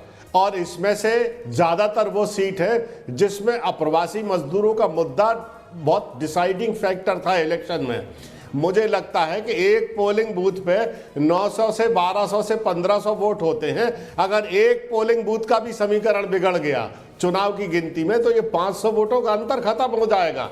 इसलिए अभी कुछ भी निष्कर्ष पे पहुंचना उचित नहीं होगा जब तक कि 6 राउंड की और गिनती नहीं हो जाए। आप अभी भी कह रहे हैं कि निष्कर्ष पर नहीं पहुंच सकते। जल्दबाजी है। एलजेपी से राकेश जी हमारे साथ हैं। राकेश कुमार जी, लोग कह रहे हैं कि इस चिराग को भी और घिसना होगा, तभी जीत का जिन्न बाहर निकलेगा। घिसाई ठीक से नहीं हुई है, बहुत जल्दी एंट्री हो गई। देखिए, हम लोगों ने जो काम किया, हमारे राष्ट्रीय अध्यक्ष चिराग पासवान जी ने भाजपा को बड़ा भाई बना दिया। हम लोग पहले से कहते भाजपा बड़े भाई हैं, उनको मुख्यमंत्री का चेहरा होना चाहिए था। आज आप देखिए, हम लोगों ने चुनाव में मैदान में गए और भाजपा को सबसे बड़ी पार्टी बना रहा हूं, और जनता दल यूनाइटेड कहीं ना कहीं पीछे जा रहा है। और आने वाला समय में अभी आपके पास आंकड़े 133 का है, और समय आते आते आप देखिएगा कि लोजपा की जरूरत भाजपा को पड़ेगी और सरकार नहीं, वो पड़ेगी की बात अलग है। मैं आपसे क्या पूछ रही हूँ, आपका खुद के लिए असेसमेंट क्या कहता है? रामविलास पासवान जी के निधन के बाद एक वैक्यूम जो है, क्या चिराग पासवान उस जिम्मेदारी को उठाने के लिए सही से अभी तैयार हैं, या अभी और घिसाई होगी राजनीतिक जमीन में? क्योंकि अभी भी जो नतीजे आ रहे हैं वो उस तरह से आपके हक में नहीं आ रहे हैं, जबकि जेडीयू से अच्छी खासी नाराजगी थी। देखिए, आपने बिल्कुल सही कह रहे हो कि नहीं, चिराग पासवान जी हमारे राष्ट्रीय अध्यक्ष जी, अभी अब घिसने की जरूरत नहीं है, वो घिस चुके हैं। आप देख सकते हैं कि वो दूसरा मौसम वैज्ञानिक बन चुके हैं पूरे देश के लिए। आप जिस तरह से नीतीश को कमजोर करना था, नीतीश जी कमजोर हो चुके हैं, और भाजपा सबसे बड़ी पार्टी आप बनने जा रही है। आप तो उनका काम जीतना नहीं, नीतीश को कमजोर करना था। दीपक जी नहीं, वो तो पहले से बोल रहे थे, वो तो पहले से बोल रहे थे। लेकिन आइए वर्मा जी, संजय वर्मा जी, आपको सुनाता हूं, नीतीश कुमार जी ने आखिरी रैली कहा था या आखिरी चुनाव कहा था? सुन लीजिए संजय वर्मा जी, कान खोल के थोड़ा। और ये मेरा अंतिम चुनाव है, अंत भला तो सब भला। और ये मेरा अंतिम चुनाव है, अंत भला तो सब भला। अब संजय वर्मा जी बताइए, अंतिम चुनाव या अंतिम रैली? अब तो अपने नेता के शब्दों को मत खाइए। नहीं, अंतिम चुनाव प्रचार जब चुनाव में प्रचार कहाँ का भाई? अंतिम चुनाव कहा? दोबारा सुन लीजिए, दोबारा सुन लीजिए। हुई दिख रही है तो अब आप बदल रहे हैं बयान। नहीं, मैंने सुन लिया। मैं बार बार कह रहा हूँ कि उनके कहने का भाव यही था। अच्छा, अंतिम चुनाव नेता का भाव ज्यादा अच्छे से जानेंगे। नीतीश कुमार जी कान में बताए होंगे आपको, नीतीश कुमार कान में बताए होंगे कि अंतिम चुनाव नहीं, अंतिम चुनाव प्रचार। क्यों वर्मा जी? हम तो कह रहे हैं ना कि उनका कहने का अर्थ था अंतिम चुनाव प्रचार, और अंत भला तो सब भला। अच्छा, अर्थ निकाल दिया, अर्थ का अनर्थ ना हो जाए। चलिए, अच्छा, अपराजिता जी से पूछ रहे हैं। अपराजिता जी, सुनील वर्मा जी ने, संजय वर्मा जी ने अर्थ निकाला या अनर्थ निकाला नीतीश जी के भाषण से? आप बताइए, आपका विश्लेषण क्या कहता है? अंतिम चुनाव कहा या अंतिम प्रचार कहा उन्होंने? देखिए दीपक जी, ये सब बातें बिल्कुल निरर्थक हैं, अभी के संदर्भ में, वर्तमान संदर्भ में निरर्थक हैं। बात तो ये है कि एनडीए जीत रही है और एनडीए में बीजेपी है और जेडीयू है। तो हम दोनों पार्टनर्स हैं, हम दोनों अच्छा कर रहे हैं और हम जीतने वाले हैं। चलिए, अगर तो किसने क्या कहा, मुझे लगता है ये बातें निरर्थक। अपराजिता जी, अगर आप कह रही हैं एनडीए जीत रही है, बिल्कुल बहुत अच्छी बात है, अभी के रुझान भी यही कह रहे हैं, तो ये बता दीजिए कि इस जीत का श्रेय और सेहरा 15 साल बाद भी एंटी इनकम्बेंसी को अपने ऊपर हावी ना होने देना, तो सुशासन बाबू की जीत या मोदी जी की जीत? कार्यकर्ताओं की जीत तो है ही, हम मान लिया हमने पहले। देखिए, दोनों की जीत है। मैं एक शब्द आपके समक्ष रखना चाहती हूँ, वो है नेगेटिव एंटी इनकम्बेंसी। कांग्रेस और आरजेडी वालों ने एक षड्यंत्र किया, नेगेटिव एंटी इनकम्बेंसी वाली बात छेड़ दी। एंटी इनकम्बेंसी है, बहुत 15 साल से नीतीश कुमार जी थे, इसलिए हर तरह से लोग उन्हें रिजेक्ट करेंगे, इस तरह का माहौल उन्होंने तैयार कर दिया।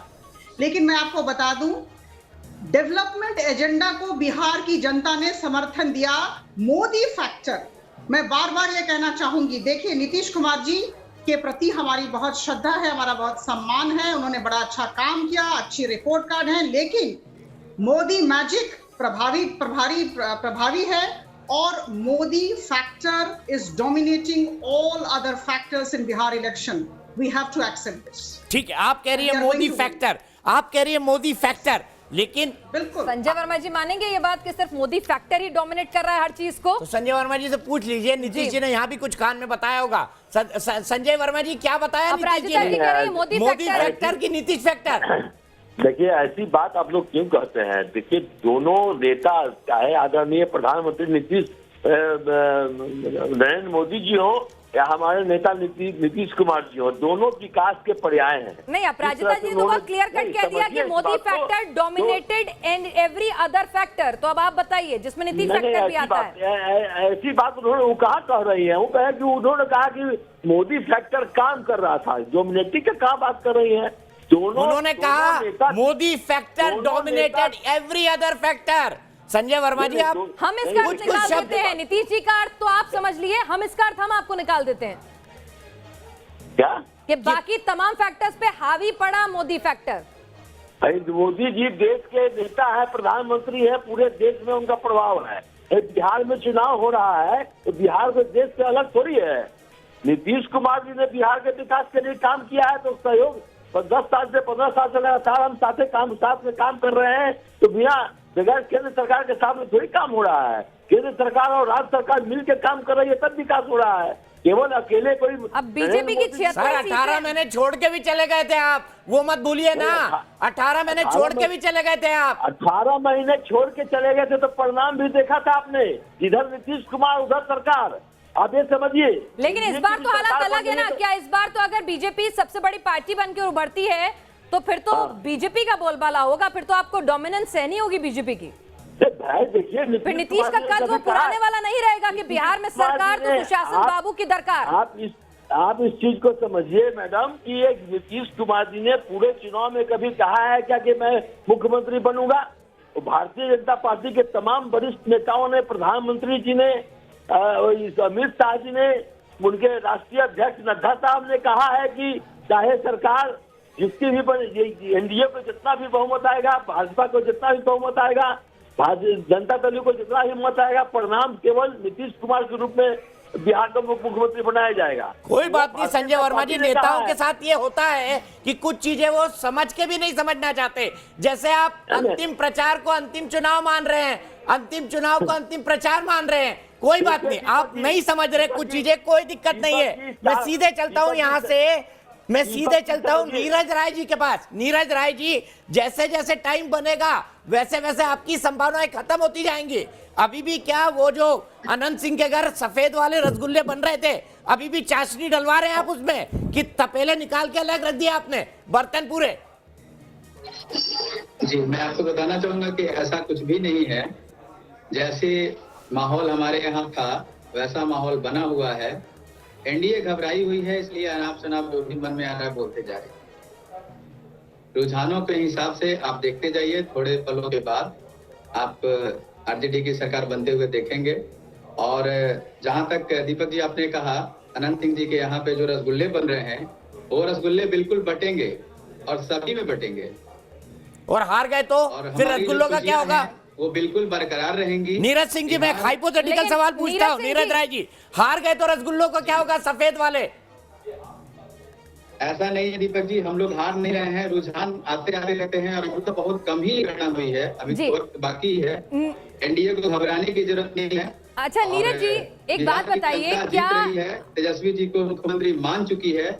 चलिए, अगर मान लीजिए चुनाव आयोग के रुझान में बीजेपी को 72 सीटें आगे और एनडीए को बहुमत से ज्यादा 124 सीटें, जेडीयू 47 सीटों पर आगे, तो कंसोलिडेट कर रही है दोनों अपनी पोजीशन। लेकिन एक बात बताइए नीरज राय जी, अगर यही स्थितियां परिणाम में तब्दील होती हैं तो क्या आपको लगता है कि जो गलती अखिलेश यादव ने उत्तर प्रदेश में की थी वही तेजस्वी ने यहां कर दी, कांग्रेस पर जरूरत से ज्यादा दांव खेलकर, और वही भारी कर पड़ गया? क्योंकि अगर देखा जाए आरजेडी इंडिविजुअली अच्छा परफॉर्म कर रही है।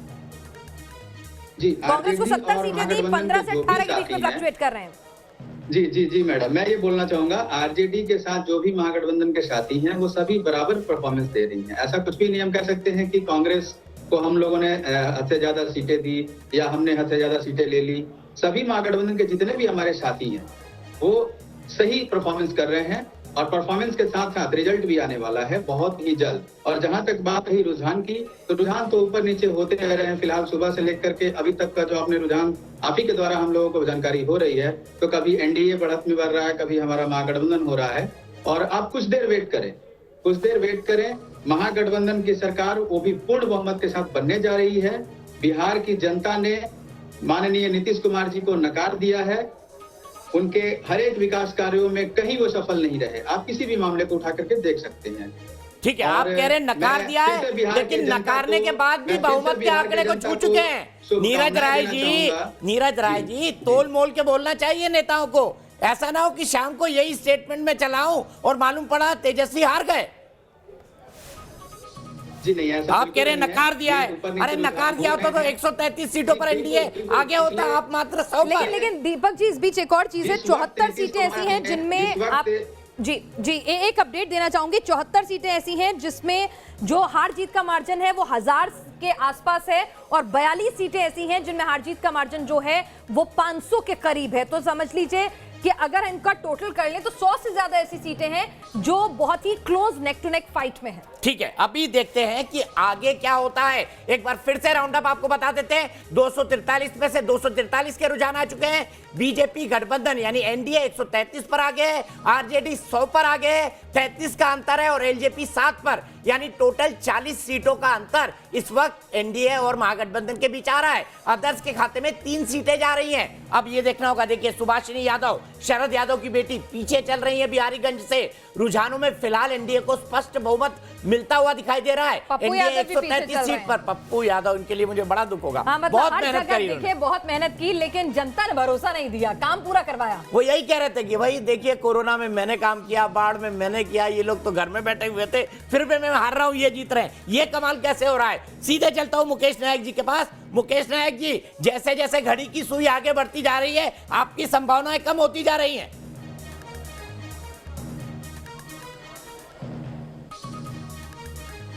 नहीं, जिन 2 सीटों का आपने जिक्र किया है कि वो पिछड़ रहे हैं, पप्पू यादव और सुहासिनी यादव, ये दोनों सीटें ये लोग जीत जाएंगे।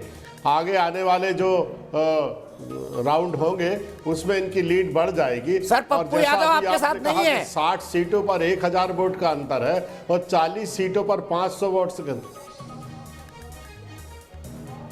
पप्पू यादव की अलग पार्टी है, जन अधिकार नहीं हो, लेकिन ये जनाधार वाले नहीं, मैं ये कह रहा हूं कि जो चुनाव परिणाम की संभावना है, मैं उस पर बात कर रहा हूं। मैं ठीक है, आप चुनाव परिणाम की 100 सीटों पर जो अभी 100 सीटों के जो रुझान है, ये 100 सीटों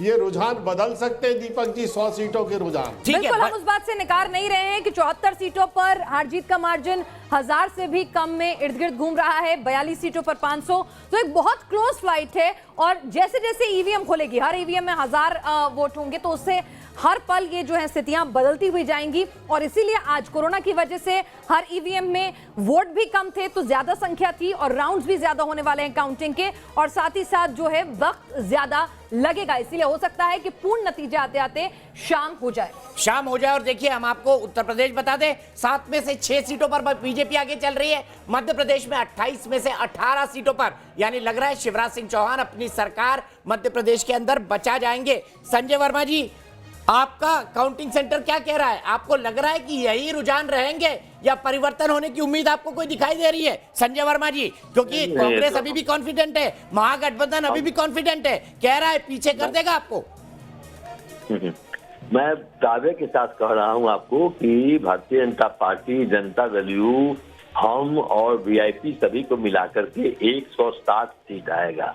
आप इसको कहीं नोट कर लीजिए। थोड़ी देर में सारे रुझान जो है, वोट का रुझान परिवर्तन हो जाएगा और 160 सीट से कम नहीं आएगा।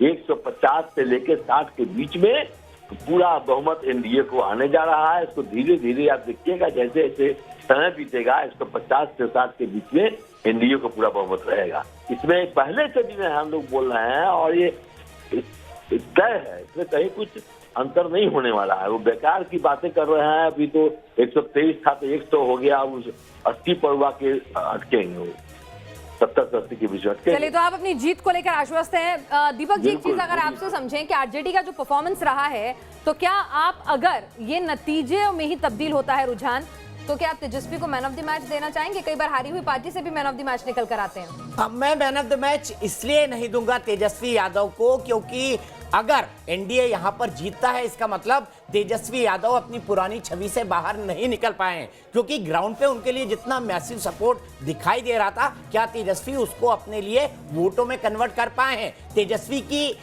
सभाओं के अंदर पिनास हम सब ने देखा था, बहुत भारी भीड़ आ रही थी और लोग यही सवाल कर रहे थे कि क्या इसको वोटों में कन्वर्ट कर पाएंगे। मैं इसे उनकी असफलता मानूंगा। और अगर एनडीए यहां पर क्लियर कट जीतता है, तो मैन ऑफ द मैच इस चुनाव के अगर कोई होगा तो वो सिर्फ और सिर्फ नरेंद्र मोदी होंगे, क्योंकि नीतीश कुमार की जो नेगेटिव उनके साथ एंटी इनकम्बेंसी का जो फैक्टर था, उसको भी अगर किसी एक आदमी ने पॉजिटिव में कन्वर्ट किया है, तो वो प्रधानमंत्री नरेंद्र मोदी है, क्योंकि 15 साल तक लगातार सत्ता में बने रहना, उसके बाद चुनाव का सामना करना पड़ा, ऐसी परिस्थितियां बहुत कम होती है। और देखिए, उत्तर प्रदेश के नतीजे जो हैं वो भी बीजेपी के चेहरे पर मुस्कुराहट लाएंगे। 7 में से 6 सीटों पर आगे चल रही है निरंतर। और योगी जी भी स्टार प्रचारक रहे थे बिहार में। उन्होंने जिस तरह से मुस्लिम वोट बैंक पर निशाना साधा था, तो कहीं ना कहीं वोट कंसोलिडेशन में उन्होंने भी एक बड़ी भूमिका निभाई थी। संबित पात्रा जी हमारे साथ सीधे जुड़ने वाले हैं। संबित पात्रा जी के पास चलेंगे। संबित पात्रा जी, आपका इलेक्शन का वॉर रूम क्या कहता है? क्योंकि अभी भी लोग कह रहे हैं कि लगभग 70 सीटें ऐसी हैं जिसमें 1000 के अंतर से एनडीए आगे चल रहा है। ये मामला बदल भी सकता है, आप क्या कहेंगे? 12:30 की 12:40 की अभी की परिस्थितियों पर क्या एनडीए की जीत का दावा करेंगे? क्योंकि अभी काउंटिंग काफी कम राउंड की हुई है। देखिए, संयम एक बहुत महत्वपूर्ण शब्द है आज के दिन के लिए। आज ये जो काउंटिंग चल रहा है, याद रखिए कि कोई नॉर्मल काउंटिंग नहीं है, ये कोविड काल की काउंटिंग है। हर काउंटिंग सेंटर में एसओपी लगा हुआ है। 10 ईवीएम बॉक्स से ज़्यादा एक साथ नहीं खोले जा रहे हैं। इसलिए मुझे लगता है ये जो रिज़ल्ट आप दिखा रहे हैं, इसको सॉलिडिफाई होते होते 2 बजे से लेके 4 बजे तक, 4 बजे तक ये सॉलिडिफाई होगा। उससे पहले कभी भी अति उत्साहित किसी पॉलिटिकल पार्टी को नहीं होना चाहिए और ना ही हतोत्साहित होना चाहिए। इंतज़ार करना चाहिए, संयमित रहना चाहिए। 1 2-3 बड़े विषय जो मैं यहाँ रखना चाहूँगा छोटे से समय के अंदर। नंबर 1, जिस प्रकार का एग्जिट पोल दिखाया जा रहा था 2 दिन से और कहा जा रहा था कि कृष्ण जी ने अवतार ले लिया है, चीफ मिनिस्टर आ गए हैं, उतर गए हैं, देखिए उस पर कहीं ना कहीं पानी फिरा है और नतीजे जो भी होंगे, वो जो एग्जिट पोल दिखाया गया था वो एग्जिट पोल वाले नतीजे तो नहीं रहने वाले हैं।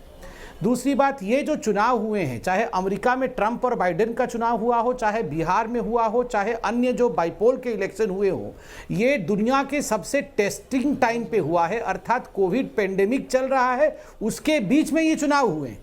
एक बात तो आज स्पष्टतः मालूम पड़ता है कि नरेंद्र मोदी जी ने कोविड के समय जो काम किया है उसके ऊपर हिंदुस्तान की जनता, बिहार की जनता, मध्य प्रदेश की जनता, गुजरात की जनता, उत्तर प्रदेश की जनता, तेलंगाना की जनता, झारखंड की जनता, सबने मोहर लगा दिया है। ये कोविड के ऊपर जो जीत का मंत्र नरेंद्र मोदी जी ने दिया था, उसके ऊपर एक बहुत बड़ा आप कहिए रेफरेंडम हुआ है। तीसरी बात मैं कहना चाहूँगा, ये जो कहा जाता था कि 10 लाख नौकरी के ऊपर, आज सुबह तक भी हमारे प्रतिद्वंदी कह रहे थे कि ये नौकरी के ऊपर चुनाव है, ये 10 लाख नौकरी दे देंगे। मोदी जी नौकरी नहीं दे पा रहे थे। देखिए अब चुनाव के नतीजे जो भी आएंगे, मैं बड़े बोल नहीं बोलूँगा और मैं स्क्रीन पे देख सकता हूँ मेरे बड़े भाई और बिहार के बड़े नेता पूर्व मंत्री आदरणीय शहनवाज जी भी आ गए हैं। हाँ सर, आज और एक पर मैं एक जानता फ्री हूँ है। शहनवाज जी भी मेरी बात से सहमत होंगे। बीजेपी में आज एक पर एक फ्री है। नहीं, ऐसे नहीं है संबित जी, आप बैठिए। नहीं, ऐसे नहीं है शहनवाज, हम आपके नहीं, हम फ्री, शहनवाज जी के साथ हम फ्री हैं। हमारे बड़े नेता जो बोल रहे हैं, फिर मैं शहनवाज जी के पास जाऊंगा। आप आखिरी बात बोल रहे थे। नहीं जी, हम दोनों बैठ सकते हैं, चिंता मत कीजिए। मैं हटूंगा भी नहीं, क्योंकि ये मेरे लिए मेरे लिए गर्व का विषय है कि मेरे लिए गर्व का विषय है कि जिस बड़े भाई को प्रेरणा मानकर मैं प्रवक्ता बनना चाहता था, वैसे शहनवाज जी के साथ स्टेज शेयर करने का मौका मिला है। मैं इसे गंवाना नहीं चाहता हूं। मैं चाहता हूं कि उनका सानिध्य मिले और उनका आशीर्वाद मिले। दूसरी बात मैं कह रहा था कि देखिए ये जो जॉब्स विराट कोहली हैं, ये हर जगह कहा जा रहा था कि हम जॉब्स की, अरे प्रभु सर, ये जॉब्स के ऊपर जो है ये लड़ाई चल रही है। तो क्या हो गया, आज सुबह भी 9 बजे जॉब्स कर रहे थे, अभी क्या हो गया, when you are robbed of your exit poll, तो अब जॉब याद नहीं आ रहा है, अब कोई जॉब के विषय में बात नहीं कर रहे हैं। और अंतिम बात मैं कहूँगा, और फिर पिच जो है हम कपिल देव जी को और गावस्कर जी को दे देंगे। हमारे कपिल देव भी हैं, हमारे गावस्कर भी हैं सैयद भाई। देखिए मैं यही कहना चाहूँगा, ये चुनाव मोदी जी का परफॉर्मेंस बनाम जो कास्टिज्म और अपीजमेंट की पॉलिटिक्स थी उसका था, और इसमें परफॉर्मेंस जीता है। अभी रिजल्ट जो भी हो, अभी तक के रुझान दिखाती है कि परफॉर्मेंस मोदी जी का जीत रहा है और कास्टिज्म और अपीजमेंट के लिए, तुष्टिकरण के लिए कोई स्थान नहीं है। सीमांचलन जैसे जगह के एरिया में भी, वहाँ सीमांचल में भी आप देखिए, वहाँ भी भारतीय जनता पार्टी और जेडीयू का लीड है। वहाँ भी जो लोग अपीजमेंट और कास्टिस्ट राजनीति करते थे वो पिछड़े हुए हैं। धन्यवाद। ठीक है शहनवाज जी, मेरा सीधा सवाल, आपकी ग्राउंड रिपोर्ट क्या कहती है? क्योंकि आपके पास तो हमसे ज्यादा सोर्सेज होंगे बिहार के अंदर। मैं आपसे जानना चाहूंगा, क्या बढ़त बनी रहेगी? क्योंकि 3 सीटें एकाएक एनडीए की कम हो गई हैं, 133 से 130 पर आ गए आप। नहीं, आप ये देख लीजिए, संबित जी ने जो बात कही ना, मैं उसी को आगे बढ़ाता हूँ। संबित जी आप रहिए, अगर आप कहीं नहीं जा रहे हैं तो आप रहिए। आज 2 anchor with 2 BJP spokes person मैं हूँ। तो मैं आपको ये कह रहा हूँ कि जो सीमांचल की देखिए, किशनगंज भारतीय जनता पार्टी आगे जी। आपको मैं एक सीट बताऊंगा जो आप ताजुब करेंगे। दीपक चौरसिया जी जानते हैं, जोकीहाट अररिया ज़िले की वो सीट है जहां 2,90,000 वोट है, 2.25 लाख वहाँ वोट मुस्लिम वोट है, और वहाँ से बीजेपी के रंजीत यादव करीब 11,000 वोट से आगे हैं। वहाँ तस्लीमुद्दीन के एक पुत्र आरजेडी से लड़ रहे हैं, एक पुत्र एमआईएम से लड़ रहे हैं, और बीजेपी वहाँ 11,000 की लीड बना चुकी है। अगर जोकीहाट बीजेपी जीत रही है तो मुझे लगता है कि कोई सीट ऐसी नहीं है, क्योंकि मैं भी वहाँ 3 बार लोकसभा लड़ा हूँ, उस सीट पर लीड लेना ये 70 साल में पहली बार है। उसी तरह किशनगंज टाउन ये हम कभी नहीं जीते, और वहाँ स्वीटी सिंह काफ़ी वोटों से आगे हैं। तो अगर किशनगंज और जोकीहाट अररिया ज़िले की अररिया सीट उस पर जेडीयू आगे है, तो मैं आपको बता रहा हूँ भागलपुर ज़िले की सीट टाउन से लेकर फिर 35 से लेकर हम बिहपुर, इन सब सीटों पर आगे चल रहे हैं। तो मैं आपको बता रहा हूँ कि जो संबित जी ने कहा कि अब ये तिलस्म टूट गया है, जहाँ राहुल गांधी हैं वहाँ हार की गारंटी है। किशनगंज के इलाके में कांग्रेस ने बहुत सीटें ली, और वो सब सीटों पर कांग्रेस बुरी तरीके हार रही। मुकेश नायक जी, जहाँ राहुल गांधी हैं वहाँ हार की गारंटी है। पहले ये कहा जाता था कि और मुस्लिम बहुल इलाकों में भी शरद भाई एक जवाब मुकेश जी से ले लेते हैं। आपने बड़ा बयान दिया है अभी, जहाँ राहुल है वहाँ हार की गारंटी है। मुकेश नायक जी,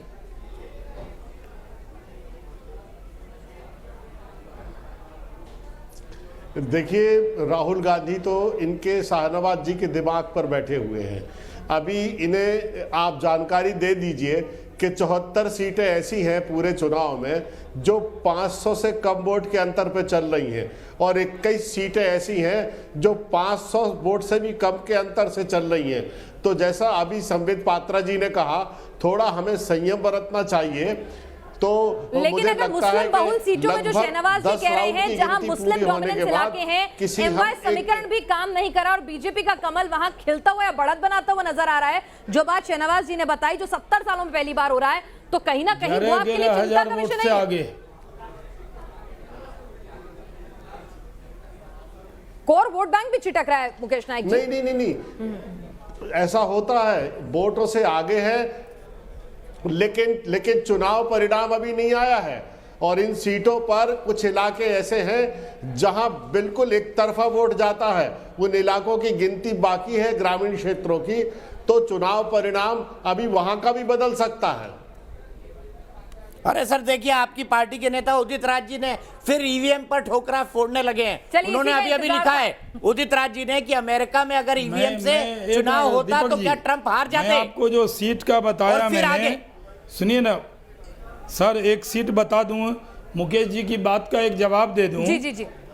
मुकेश जी ने कहा कि 500 वोट से, मैंने दो सीट बताई, सिर्फ 2 सीट, आप चेक करें। एक सीट है जो बिहार की सबसे ज़्यादा मुस्लिम बहुल मानी जाती है, जोकीहाट, उसमें बीजेपी है 16,650 और आरजेडी है 6,107, यानी 11,000 के करीब वोट से हम आगे हैं। दूसरी जो किशनगंज जहां राहुल गांधी जी की सभा हुई थी, वहां पर बीजेपी को है 12,748 वोट और कांग्रेस को है 7,043 वोट, बस। तो 500 नहीं है, ये 2 सीट मैंने टेस्ट सीट बोली है, ये नोट कर लीजिए। अगर जोकीहाट और किशनगंज कांग्रेस इतना बुरा परफॉर्म कर रही है, तो आप समझिए बिहार में तेजस्वी यादव को से आपने 70 सीट ले ली, लेकिन आप कहीं लड़ाई में नहीं है जनाब। ये 500 वाली सीट नहीं बताई, मैं पूछ के बताया।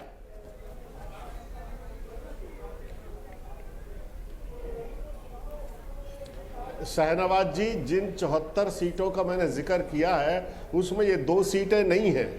ये 2 सीटों पर अभी लगभग 7 राउंड की गिनती शुरू, 7वें राउंड की गिनती खत्म हुई है।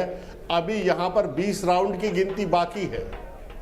ठीक है मुकेश नायक जी, मैं आपके एक ट्वीट की तरफ ध्यान आकर्षित करना चाहूंगा। भले से आप हारे नहीं हैं, पर डॉक्टर उदित राज ने हार मान ली है और उन्होंने ट्वीट कर दिया है, अमेरिका में अगर ईवीएम से चुनाव होता तो क्या ट्रंप हार सकते थे। ये पहली बात उन्होंने कही है। संबित जी जवाब चाहूंगा। ये देखिए, अभी लेटेस्ट बता दूं, एक मिनट बता दूं, ये 1 मिनट।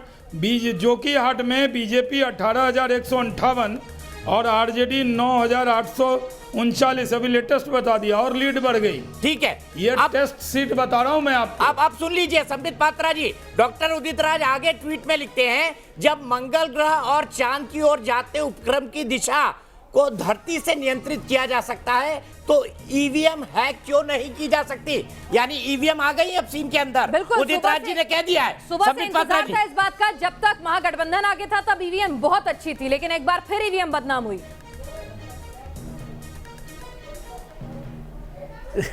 देखिए 9 बजे जॉब्स था और 1 बजते बजते तक ईवीएम हो गया है, ये तो होना ही था। मैं एक बड़ी बात कहना चाहता हूं, अभी यहाँ मुकेश जी वैसे कांग्रेस के अच्छे प्रवक्ता हैं, ये कभी भी अन्यथा नहीं बोलते हैं, सबका सम्मान करते हैं, मगर मुकेश जी ने अभी हमारे बड़े भाई शहनवाज जी को कहा कि आपके सर के ऊपर राहुल जी बैठ गए हैं या राहुल जी सवार हो गए हैं। आप जानते हैं किसके लिए कहा जाता है कि सर के ऊपर बैठ गया है? राहु के लिए कहा जाता है कि राहु काल सर पे बैठ गया है, और जब राहु काल सर पे बैठ जाता है तब सब गड़बड़ हो जाता है।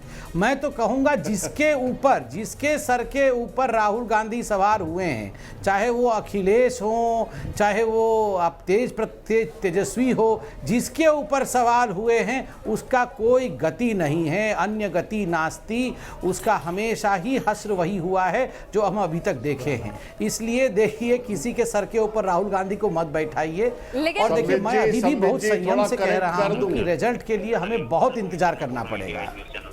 अभी लाइव में आप करेक्ट कर दीजिए, फिर मैं आपसे एक सवाल पूछूंगा मुकेश भाई। राहु का सिर नहीं होता, 9 ग्रहों में राहु और केतु, 9 ग्रहों में राहु और केतु ऐसे तो राहुल का भी वैसे ही है, होता ही नहीं है। चलिए, एक सवाल मेरा भी है, हालांकि बयान जो है वो 2 घंटे पहले का है। जी, मैं सीधे मुकेश नायक जी के पास जाना चाहता हूं। मुकेश नायक जी, ये ईवीएम को मुन्नी और शीला की तरह कांग्रेस ने क्यों बदनाम कर दिया है?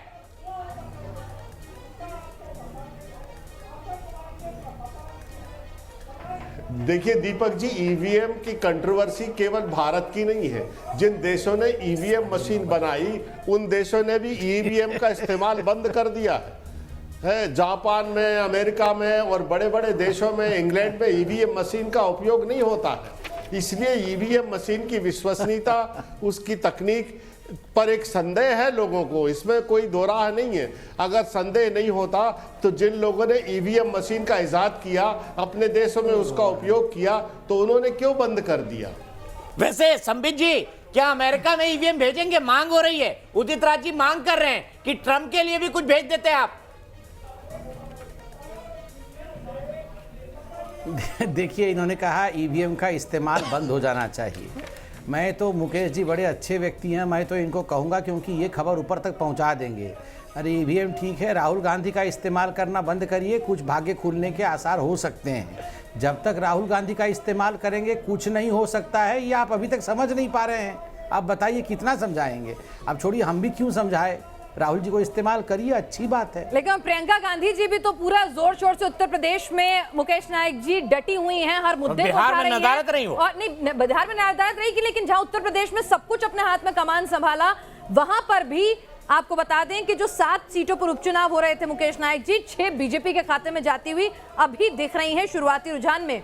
तो राहुल गांधी भी और प्रियंका गांधी भी दोनों ही फैक्टर काम नहीं कर पा रहे हैं, लग रहा है।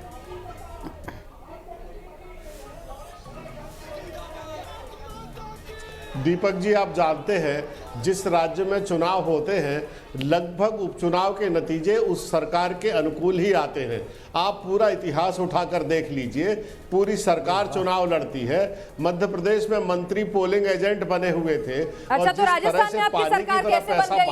मध्य प्रदेश में कमलनाथ की सरकार कैसे बन गई थी? आप कैसी बातें कर रहे हैं? मतलब अगर उनके अनुकूल ही आने हैं तो फिर तो मतलब आप सिस्टम पे सवाल उठा रहे हैं मुकेश नायक जी, इलेक्शन कमीशन पे सवाल उठा रहे हैं, उसकी निष्पक्षता पे सवाल उठा रहे हैं। नहीं, मैं बात कर रहा हूँ मैनेजमेंट की। अच्छा। मैं सिस्टम पर सवाल नहीं उठा रहा हूँ, मैं बात कर रहा हूँ मैनेजमेंट की, कि सरकारें उपचुनाव को मैनेज कर लेती हैं।